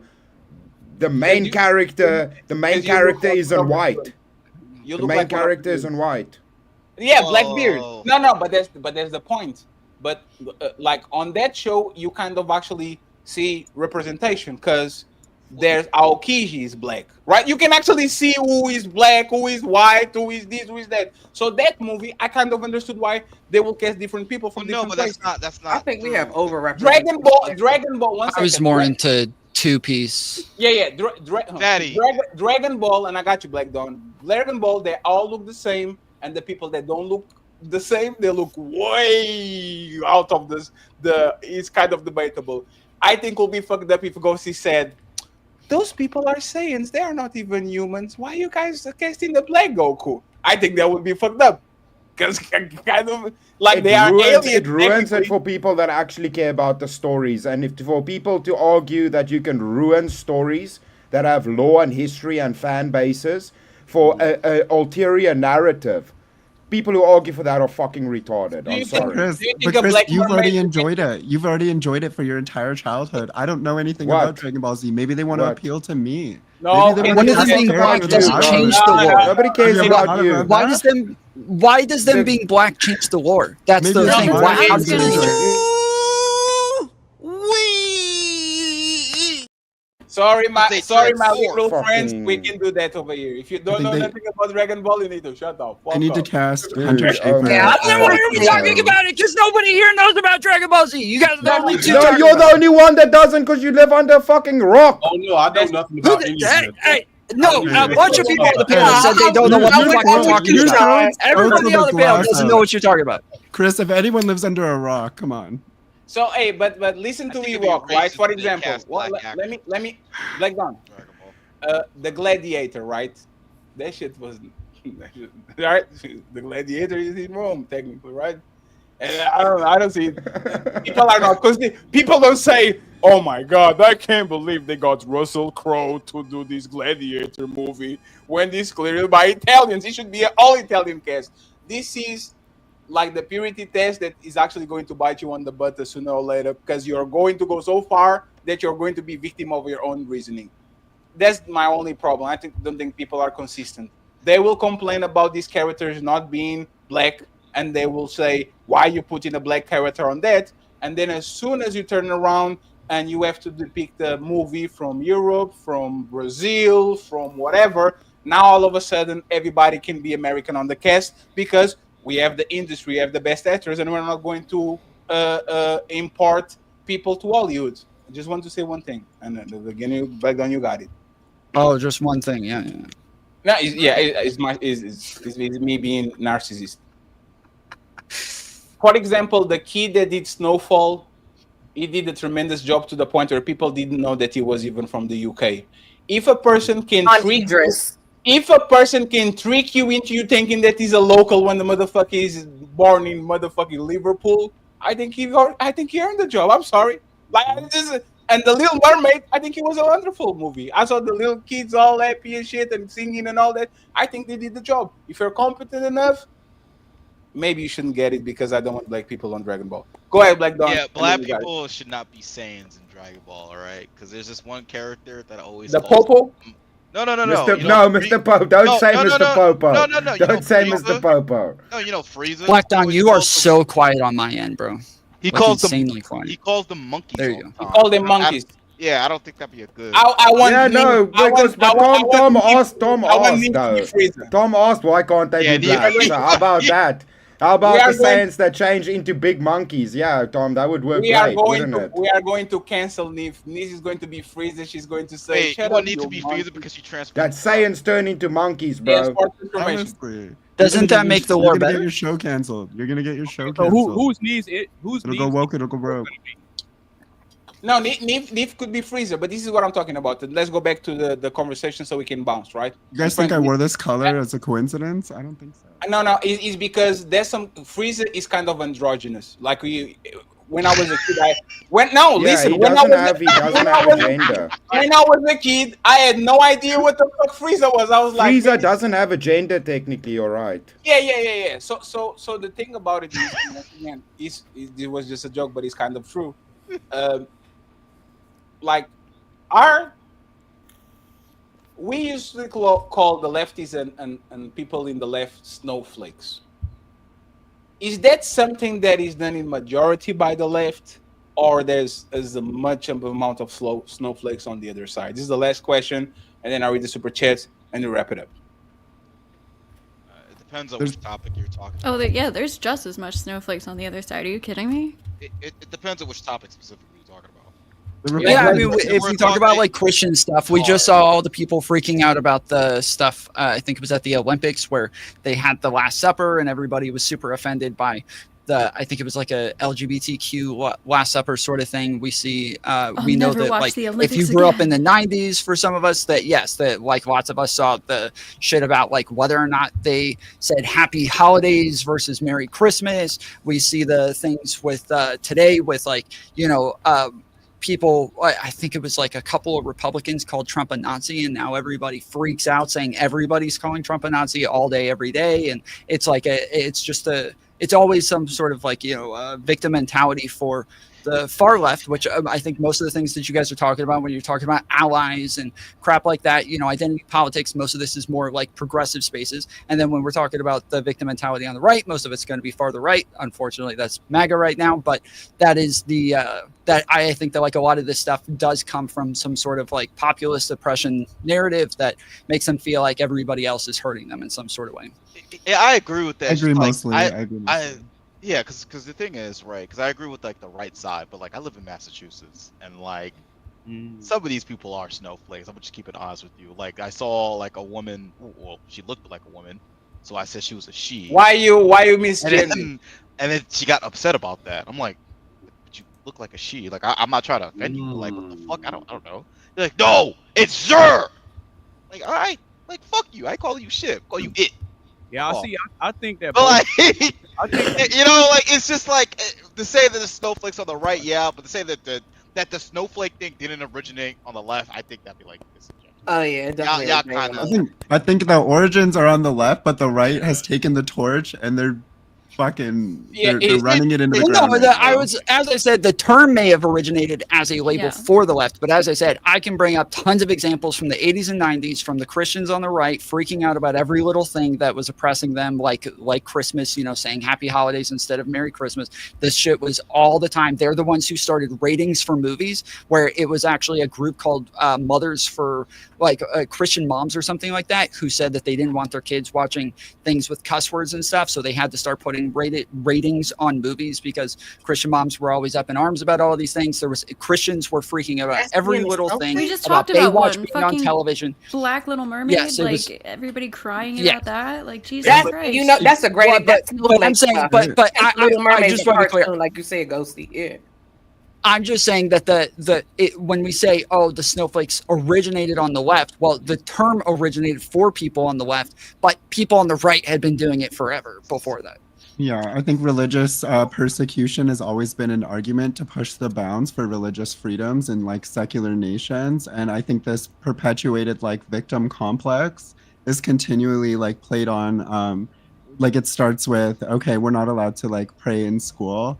And it works its way into, okay, now every school must teach the 10th the 10 commandments. I'm not religious. Have sorry. them on the Yeah, the and public so school that's walls, that's obviously a religious imposition. It's pushing the situation, but it comes from this perceived position of weakness because again, there's no religious faction. Well, there are religious factions in America that I think are content, but there are widely popular ones that need that victim mentality to push their agenda in a wider sense. Well, how is it a happened victim with mentality abortions, when you're too. trying to protect something that you believe in? I think How it's is a victim mentality when you look at the religious freedoms in the United States. If you look at your constitution, it protects all religions, not just Christianity. And I think Christianity is unique in the sense that it looks at the foundation that is provided by a secular nation, and they see it as inherently antagonistic to their thoughts and their beliefs, instead of just recognizing that there are areas of society that they dictate almost entirely to themselves, and that no one is necessarily trying to change those things. But I think when they have a perceived, I don't know, like when they perceive themselves to be attacked, which is seemingly all the time, then they impose themselves on everyone, not just other Christians. Okay, so Ghosty, we can hear your. Okay, so if that's the case, do you think that their claims are rooted in some sort of logical basis with evidence, or you think they're just making stuff up? Okay, so it's logical in a philosophical sense because they use a religious god as like their philosophical grounding, but that's through their worldview, and we don't have to participate in that worldview to make claims about how we want to live our lives. Does that make sense? So like if I'm being, Yeah, it does to a degree, but see, over time and over the years, things have flipped because I'm a Christian man, right? And see, I can look back in history and I can pinpoint certain things that was going on in Christianity, because Christianity used to be, way back in the days, it was like it was a strong religious movement, but then they were committing atrocities back in the day to push the spread of it. So I can recognize that, and I can own that as a Christian man and say, yeah, like Christianity does have a bloody and dark history from way back in the day. But see, it's gotten to the point where it's flipped now, where people on the left, they were arguing to have their own freedoms, and now that they got a little bit of an inch, now they want to take a mile and impose their views on everybody else. That's why schools. That's why you have shaming terms for people that don't agree with leftist viewpoints. But there's the problem with consistency, right? If you don't want sexual education because that kid doesn't understand, why is that kid being told that he should be religious by the age of 4? Why are you baptizing these kids with no choice, circumcise them, do a bunch of things that, you know, if you was the other side doing it, you kind of look at it crazy. You know what I'm saying? All of this is about consistency. There's a big difference too, because when we're talking about what the people on the left are trying to do, what they're trying to do is make it to where people just have the ability to do things, and that they have information about things to where they're capable of making a choice. Whereas the right is trying to narrow the amount of abilities they have, narrow the amount of choices, narrow the amount of information they have on these things. And that there's a drastic difference between the two. But Tom, this is a big problem that I actually I kind of understand why what are they talking about, right? Hey, this is no joke. Hey, I've been watching the Young Turks and the Secular Talk, David Pegman, for 10 motherfucking years, since I was 24 in college. When I tell you that I go That's on rough, TikTok, bro. I'm sorry. No, but there's the thing. Like, I actually grew past it. I agree with things that I'm still inclusive, but I agree with things that work, right? If it doesn't work, that's not to be progressive for the sake of being progressive. When I tell you that I can go on TikTok and talk with nobody from the left without having 73 purity tests and then being kicked out because, for whatever reason, me saying I'm ally of trans people, I just don't believe that LeBron James should be dunking on women on basketball. I just don't see that, right? Oh my God, how dare you? Boop, kicked out. It is a copycat state, right? They were the fascists, and now you have cancel culture. They were the intolerant, but now you are literally intolerant towards the people that literally are your base. Meaning, if you are not 100% supporter of everything and you call a woman fat, that's fat shaming you out. So it's both of the parties kind of mimicking each other. Like I said on the beginning of the show, me going on the debate bros, the orthodox people, and I'm there kind of to learn. And I don't know one thing about logical fallacies. Your IQ is 7. Shut the fuck up. It's like, bro, chill. I'm just trying to understand what's going on. Bro, I just want to say, like, your experience mirrors mine going on right-wing panels. I do them like 4 or 5 times a night, and almost every single one I get kicked off of without ever being rude, disrespectful, without interrupting. They kick me off every single fucking panel. And Tom, why didn't you like they are mirroring each other? Both of them think they are tolerant, but they are intolerant. Both of them are for free speech until you say something they don't like, and then they fuck you over. Right? It kind of separates, I think, the sane people from the people that are insane. Because if you can come on this conversation, go ahead, Chris. Tom, come to verbal combat. There you won't get kicked off. Come fight. But no. Verbal combat. No. The thing is. Oh wait, that's the speakeasy shit. Yeah, me and speakeasy. Why? Because he said he called me a degenerate, and I said you guys are. He called me a degenerate, and I said you are the one that have 3 baby mamas, not me. And then he said I was talking about his kids, and he kicked me off. But I was like, damn, bro, that's crazy. I can talk about 3 kids. Everybody needs a safe space. I will allow the debate bros to have one safe space, and that'll be verbal combat. And shout out to the dude. I have no malice against him. Let him do what he does. But I can be on this on a place where imagine me and Neve are talking with each other. I say something mean to Neve. She says, "You are transphobic." Then she says something mean to me. Why you racist, Neve? You're talking about black people like that's insane to me. Like you can't. I hear you, Fatty, but it sounds like Tom's scared. But it's fine. It's fine. Oh shit, Tom! You're going to take it like no. Speakeasy doesn't facilitate productive conversation. You better get him back. You better go down there and get him back. He doesn't facilitate productive conversation. Yes, if somebody is a grifter, speakeasy is exactly that shit, bro. We're all grifters. That motherfucker went from gangster and naked bitches on his video clips to the Lord. Oh Lord, please, the religious and the We're all grifters, bro. Everybody's a grifter. Can be doing that. Ready. One thing that I can agree to and look at objectively from both sides is that the left and the right engage in a degree of being snowflakes and being crybabies, but it's for different reasons. So the right tends to be more crybabies about keeping things the way they've always been, whereas the left tends to be crybabies about things the way they think things should be. That's the one thing I can notice about both sides. So it's a degree of it going on both sides. But you know, hey, Baze, but this is why there's a lie.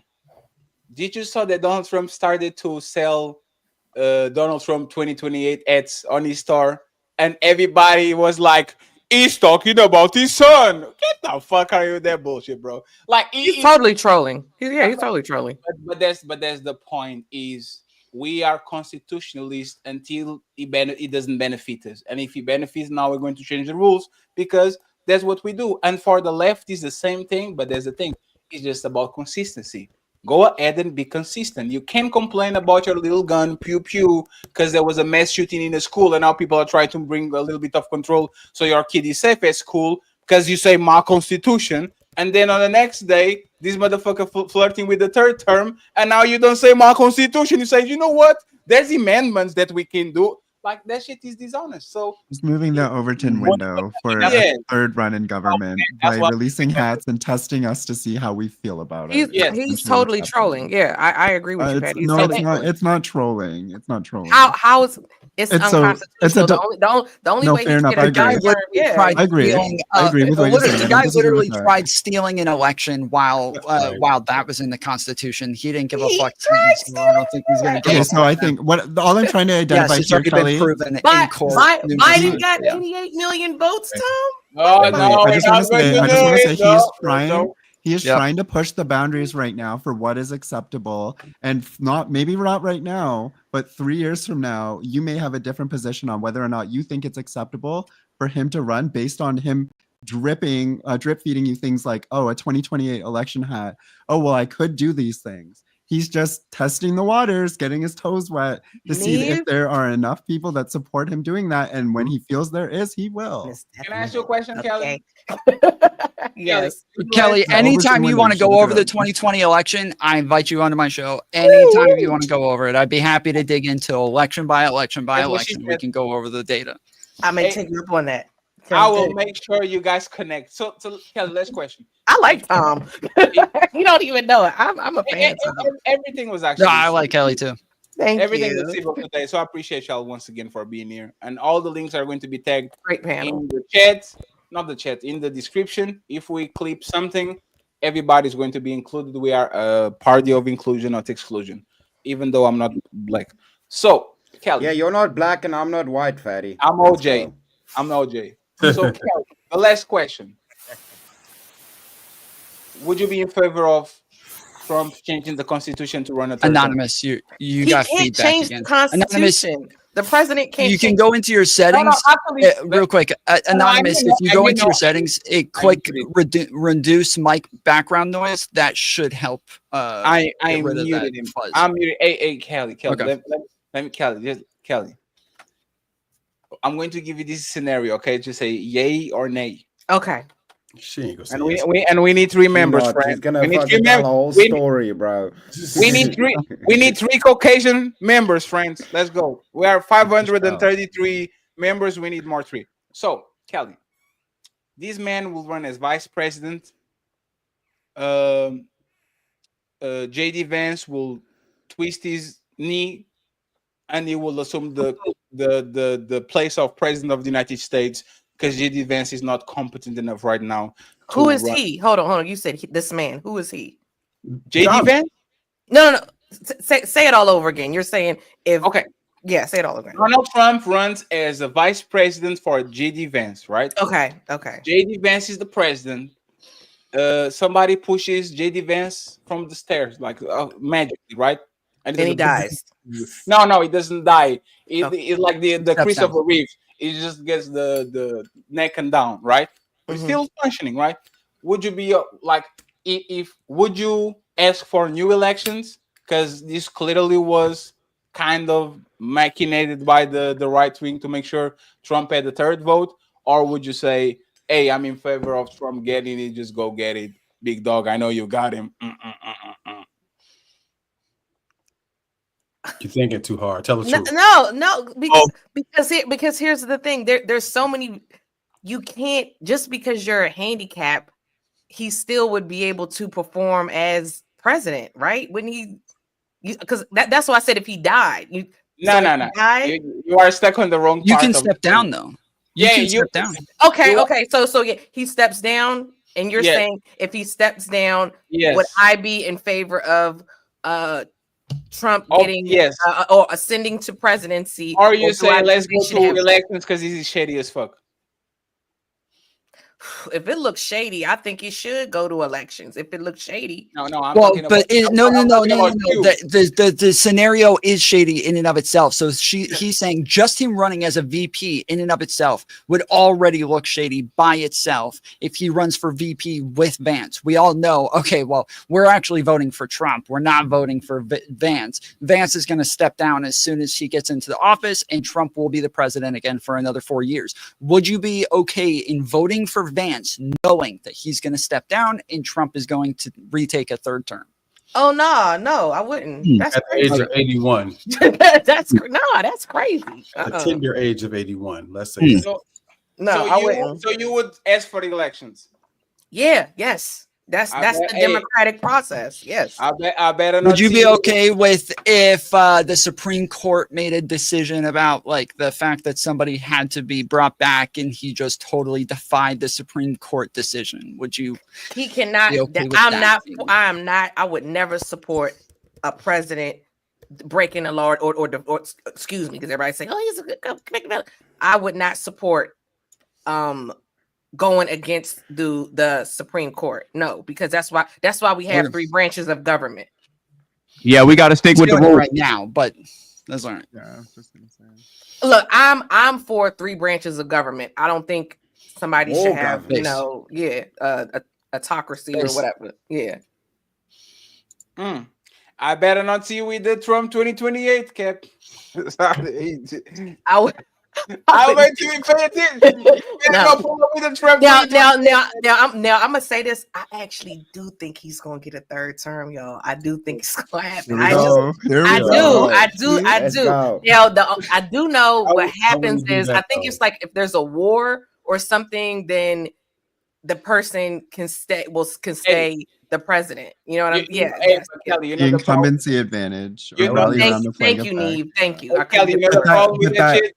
That the Democrats are going to see that shit and they're going to summon the one and only Barack Obama. It's time Just be clear. Just to be clear, he can't do it as VP, so he's not allowed to run on a ticket. That's the thing, is he can't go be on a third ticket. What he can do is he can become Speaker of the House, and then the VP and the presidential ticket both step down, and then now the Speaker of the House becomes president. That is the only legal way it could possibly happen. That would be and hilarious that's if still they just change kind of it and then- unethical. Thank you. That is very unethical. Obama came from the motherfucking cave and he said, "You know what? I got you, friends." And if you think this shit is already polarizing, I'm not even want to talk about if that happened, friend. Thank you very much for 3 hours that you gave me. I didn't deserve it, but you actually did it, so I truly appreciate it. As a guy with a dot spot that is trying to come up for like 2 hours, you're not going to be here tomorrow. We are going to talk about the age gap. 5 p.m. debate, Rage in a Cage. This is actually an actual debate. Should people date? You need some white representation on there. Yeah, what's going on, Fatty? I don't feel represented on your This is a fucking Wakanda thumbnail. exclusive. I feel excluded from your... It is what it is. It is what it is. This actually, you guys should be represented because the girl was white. Yeah. No. I'm there. You got Majin Buu in the ring, so I'm represented. The girl That's was fine. white, so probably, That's fine. hey man, maybe you guys are right. I don't know, but tomorrow at 5 p.m., little podcast, Cheeky, Kelly, Malaysia, and HQ. We are going to have a blast talking about the age gap. So you're all motherfucking invited for the Rage in the Cage. On Sunday, we have the infamous Ladies First show. We're going to have 5 women outside of this place to come pay us a visit. We're talking about, we're going to use the movie Sinners to talk about woman preference. They ask for the saint, but they choose the sinner. Okay, so I'm going to go out of my house. Neve, glad to see you. Reply to your motherfucking DMs on Discord before. Get over it. Chris, thank you very much, brother. Always nice. My boy Tom Foolery and the Tom Foolery family. I appreciate y'all. Thank you very much. Sorry, I was late. No, I won't forget. 10 lashes. Ghosty. That was a bad joke. Ghosty, thank you very much for being here. I appreciate you once again. Thank you for being nice to work with. We have a new friend, Based. We're going to buy him. Yes, sir. We're going to buy him a microphone. And last but not least, Sean Antonio and Kelly. Like, I appreciate you. Thank you. He's got a Shure. He's got a nice mic. He has a Shure microphone. It works great now. It's the infrastructure. It's the infrastructure. It's not the train. It's the rails. So, did you turn on the noise cancellation base? Yeah, I did. Okay, Now you sound it sounds better, much dude. better now. It sounds so much better. Well, no, because what it was is I was in a different browser. So when I switched the browser, then I was able to mess with it a little bit better. Yeah. Damn, I told you to not be on the Onion or whatever the fuck you guys used to go on the dark web. Thank you very much for being here. Last thing before I send everybody to Nino. Y'all raised $560 for the Uncle Tom. His house burned, the cars, everything burned. I matched it yesterday with $400 and something, almost $500, because we had the $1,000 goal. Thank you very much, Untouchables. I truly appreciate you coming through. That was not me. That was Myron Gaines. I didn't click the buttons, but that was me. Kelly, Ghosty, Tom. I appreciate y'all. Thank you very much once again, and thank you very much for showing that you actually care about people when they go left. Other than that, I appreciate you. I'm going to kick everybody out, read the super chats, and then take all the links when we're about to go. So the 200 people still watching, appreciate you. Go to the description of this show and follow every single one that is on the description. Let me kick these people out because it's time to read. I will be streaming for a while, so y'all can come. I'm gonna go unfollow Tom right now. Unfollow him. Yeah, I'm click gonna on the link unfollow again. Tom right now. Shout out to Tom. Go Tom's ahead. got a good channel. Go ahead and see what he has to do because he's going to stay today for 10 hours because he streams for 15 hours at a time. And Kino Nation is going to be live right after this show and then one of the Untouchable finals. So I truly appreciate you. So friends, I see you on the other side. Goodbye. Sing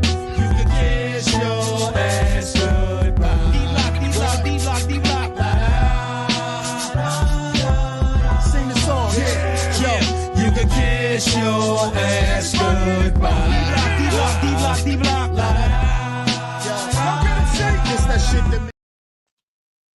We are here. Friends, we need 3 members so we can get all the goals today. So please become a member. I would appreciate it. Justin Jimenez became an Untouchable member. He was not on my side. So thank you very much for becoming a member.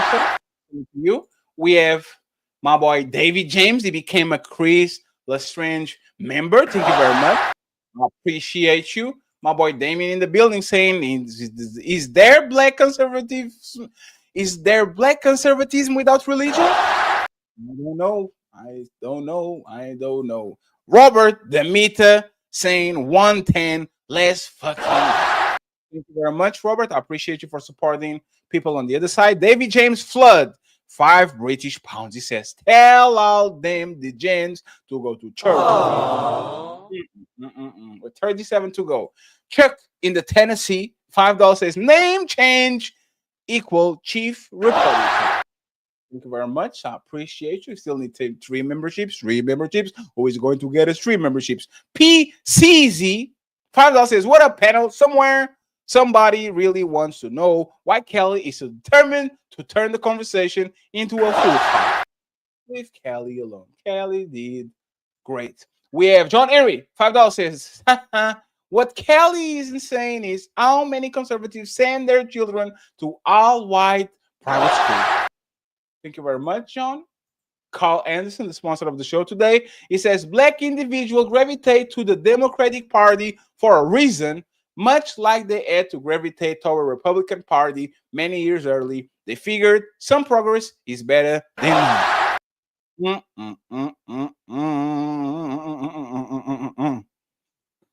Ooh-wee. Let's go to the next one. Thank you very much, Carl, the sponsor of the show. Talks with 2K. He didn't even say hello to us. He said, shout out to Kelly. That's crazy, 2K. He didn't say hi. That's crazy. Oh, that's ridiculous. Oh, hell. Hate. We have Plumpy. $2 says, say freaky out there. Reese Donut. Damn, that's crazy. Thank you very much. I appreciate you. Salute to you. We have Carl Anderson gifted 5 memberships for the Untouchable Empire, baby. I believe that there's multiple so-called black leaders who believe that they are untouchable. The Untouchable Empire, baby. Thank you very much. We have 30 to go.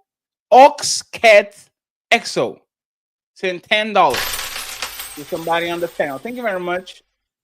Keys. I appreciate you. Marcos Antonio Castillo. It says, to all the anti-Trumpers, y'all should wait till Trump administration ends, compare pros and cons, compare the other administrations until then leave the US. Until then, leave the US. You need to do some comments, Marcus. You need to do some comments. Wicked Wally, $5. For this round draft pick, we're giving away Ghosty and swapping her for Kelly. Sincerely, the white people. Man, that's crazy. That's crazy, Wally. John Henry, $5. Kelly's live in Maryland is equivalent to California. If you don't like it, Kelly, move or work on getting taxes. Man, that's crazy. CL in the building. He says the actual problem in education is the parents not raising kids or letting their kids be reprimanded by teachers. Good teachers aren't allowed to do anything. Thank you very much, sir. I appreciate it. We have Zyrax in the building. Says for our kids to invest in them, no amount is ever enough. What's wrong with y'all? What's wrong with y'all people with so-called family values? So fuck them kids then. Jesus Christ. Oh, Lord. Lord Jesus. Next. Again, Chuck in the Tennessee, $2 says, take up for us. Thank you very much. We have Crazy Mama in the building saying, shit, X are the best. 20 to go. John Henry says, the average public school teacher salary in the United States was $69,597 for the 2022-2023 school year. Thank you very much for this test. We have 19 to go. Per Google AI, especially states like New Mexico, like Alaska, Arkansas, Louisiana, and Tennessee have some of the highest violent. Thank you very much, sir. Salute. Once again, I appreciate you. We have John Henry in the building, $5 saying, per Google AI, conversely, states like Maine, New Hampshire, Connecticut, Rhode Island, and Wyoming have some of the lowest. Marcos is back and he says, Fatty, eat up, Patriarchy Eric, bring on the panel. Not this time, not today. Thank you very much, Marcos. I appreciate you. John Henry, per AI, Memphis, Tennessee, and St. Louis, MO, Merrill, I don't know. I don't want to risk it. Cited as some of the most dangerous cities in the US. Thank you very much. I appreciate you. That's probably Manchester United. Tariq, hate the name, love the support, brother. Thank you very much for the $15. No message, just love. I appreciate you. Thank you. Dollar Wash, a member for 19 months. The best college in the country, Princeton University. Thank you very much, sir. G.O. in the building. And he sent a super sticker of $3. Thank you very much, brother. I appreciate the support. I truly do. Thank you very much. Somewhere in time, $5 says 1 night in Bangkok. So go back to your bars, your temples, massage parlors. It will bring a strong man to his knees. Chess, Dusty, all sub. I don't know. That was very. I don't know. I'm confused. But thank you for the support. Chicago Rilla, $10 motherfucking dollars. Look at you, Rilla. Go chat, fat boy. No conversations, family. Thank you very much, brother. I appreciate you. On the other side, we have Elder Lion. Elder Leon, one or the other. I think he's Elder Leon. $20. So he gets a. Been a while since I could donate, but you deserve this for having to deal with these smooth brain mongoloids. Oh my God, that's crazy. That's crazy, sir. You thought doing that to us? That's crazy. Marcus Antonio Castillo, $2 says, Tom, they do that to Black Panther. Imagine the outcry. Shut up, Marcus. Frieza with a $9.99 claiming a motherfucking untouchable. So, you think you're untouchable? Thank you very much. Thank you very much. Thank you very much. Next one. Car connoisseur. I don't know how to say the last one. I don't know if it's connoisseur or call connoisseur. Can you write it for me so I know how it says? He gifted 10 untouchable memberships so we can reach all the goals. Thank you, sir. Thank you for making us untouchable.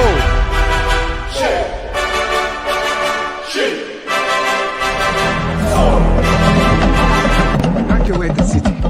Engage all defenses. Give this man a shield.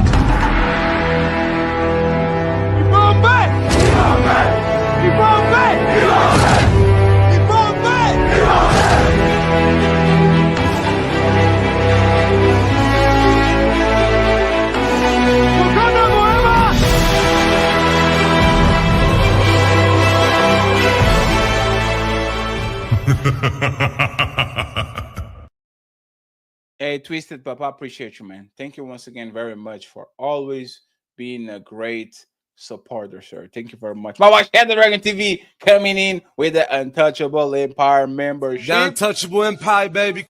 Untouchable Gaming coming soon. My boy Frieza saying, what the fuck? Yeah, we're going to have the black motherfucking Dragon Ball Z adaptation. Let's go. Tio, reparations doesn't matter though. So a Nigerian playing an FBA role shouldn't matter as long as they do a good job.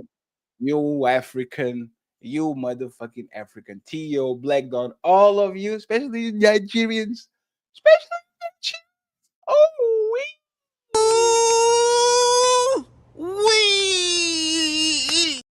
especially you Nigerians, man. They out to get your friends. They out to motherfucking get you. Tio says, didn't the government create the whole EP movement to battle Christianity?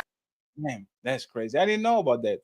Lunchtime, I gave him a wrench in the beginning of the show, and he became untouchable from the Untouchable Empire. Thank you very much for joining the Untouchable.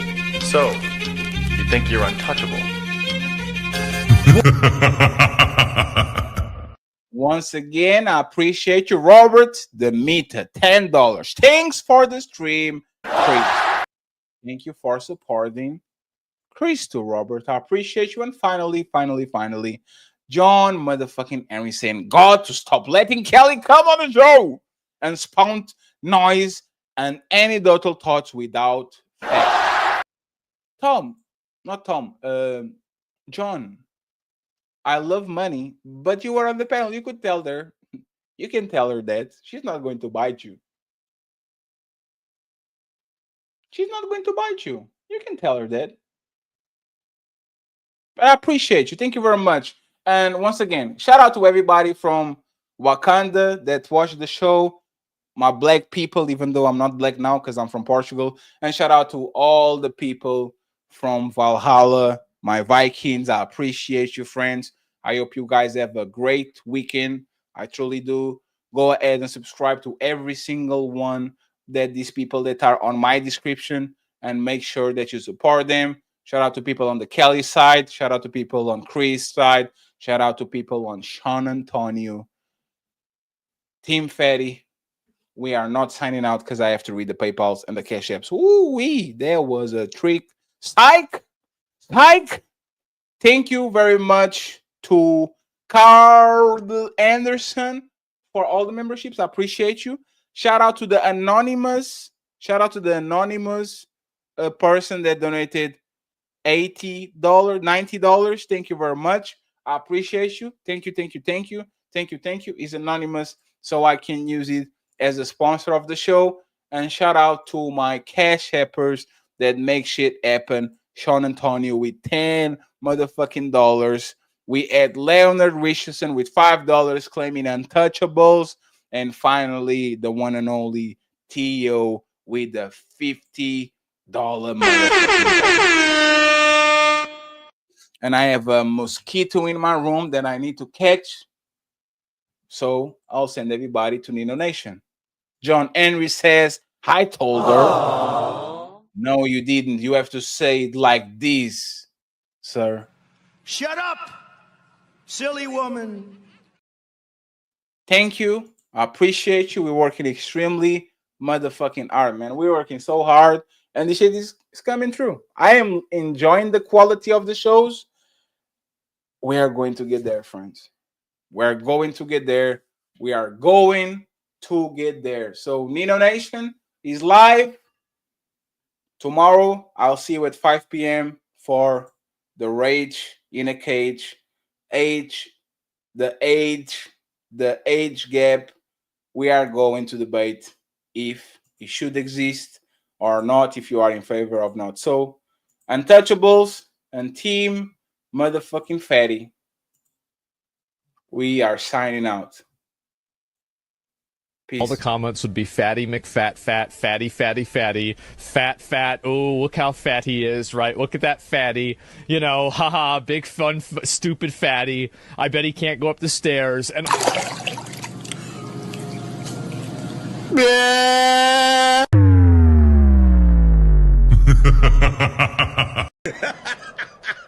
Psych! Who's calling that shit? Who's calling that shit? Who's calling that shit? Who's calling that shit? Who? Yeah, yeah. OVO sound.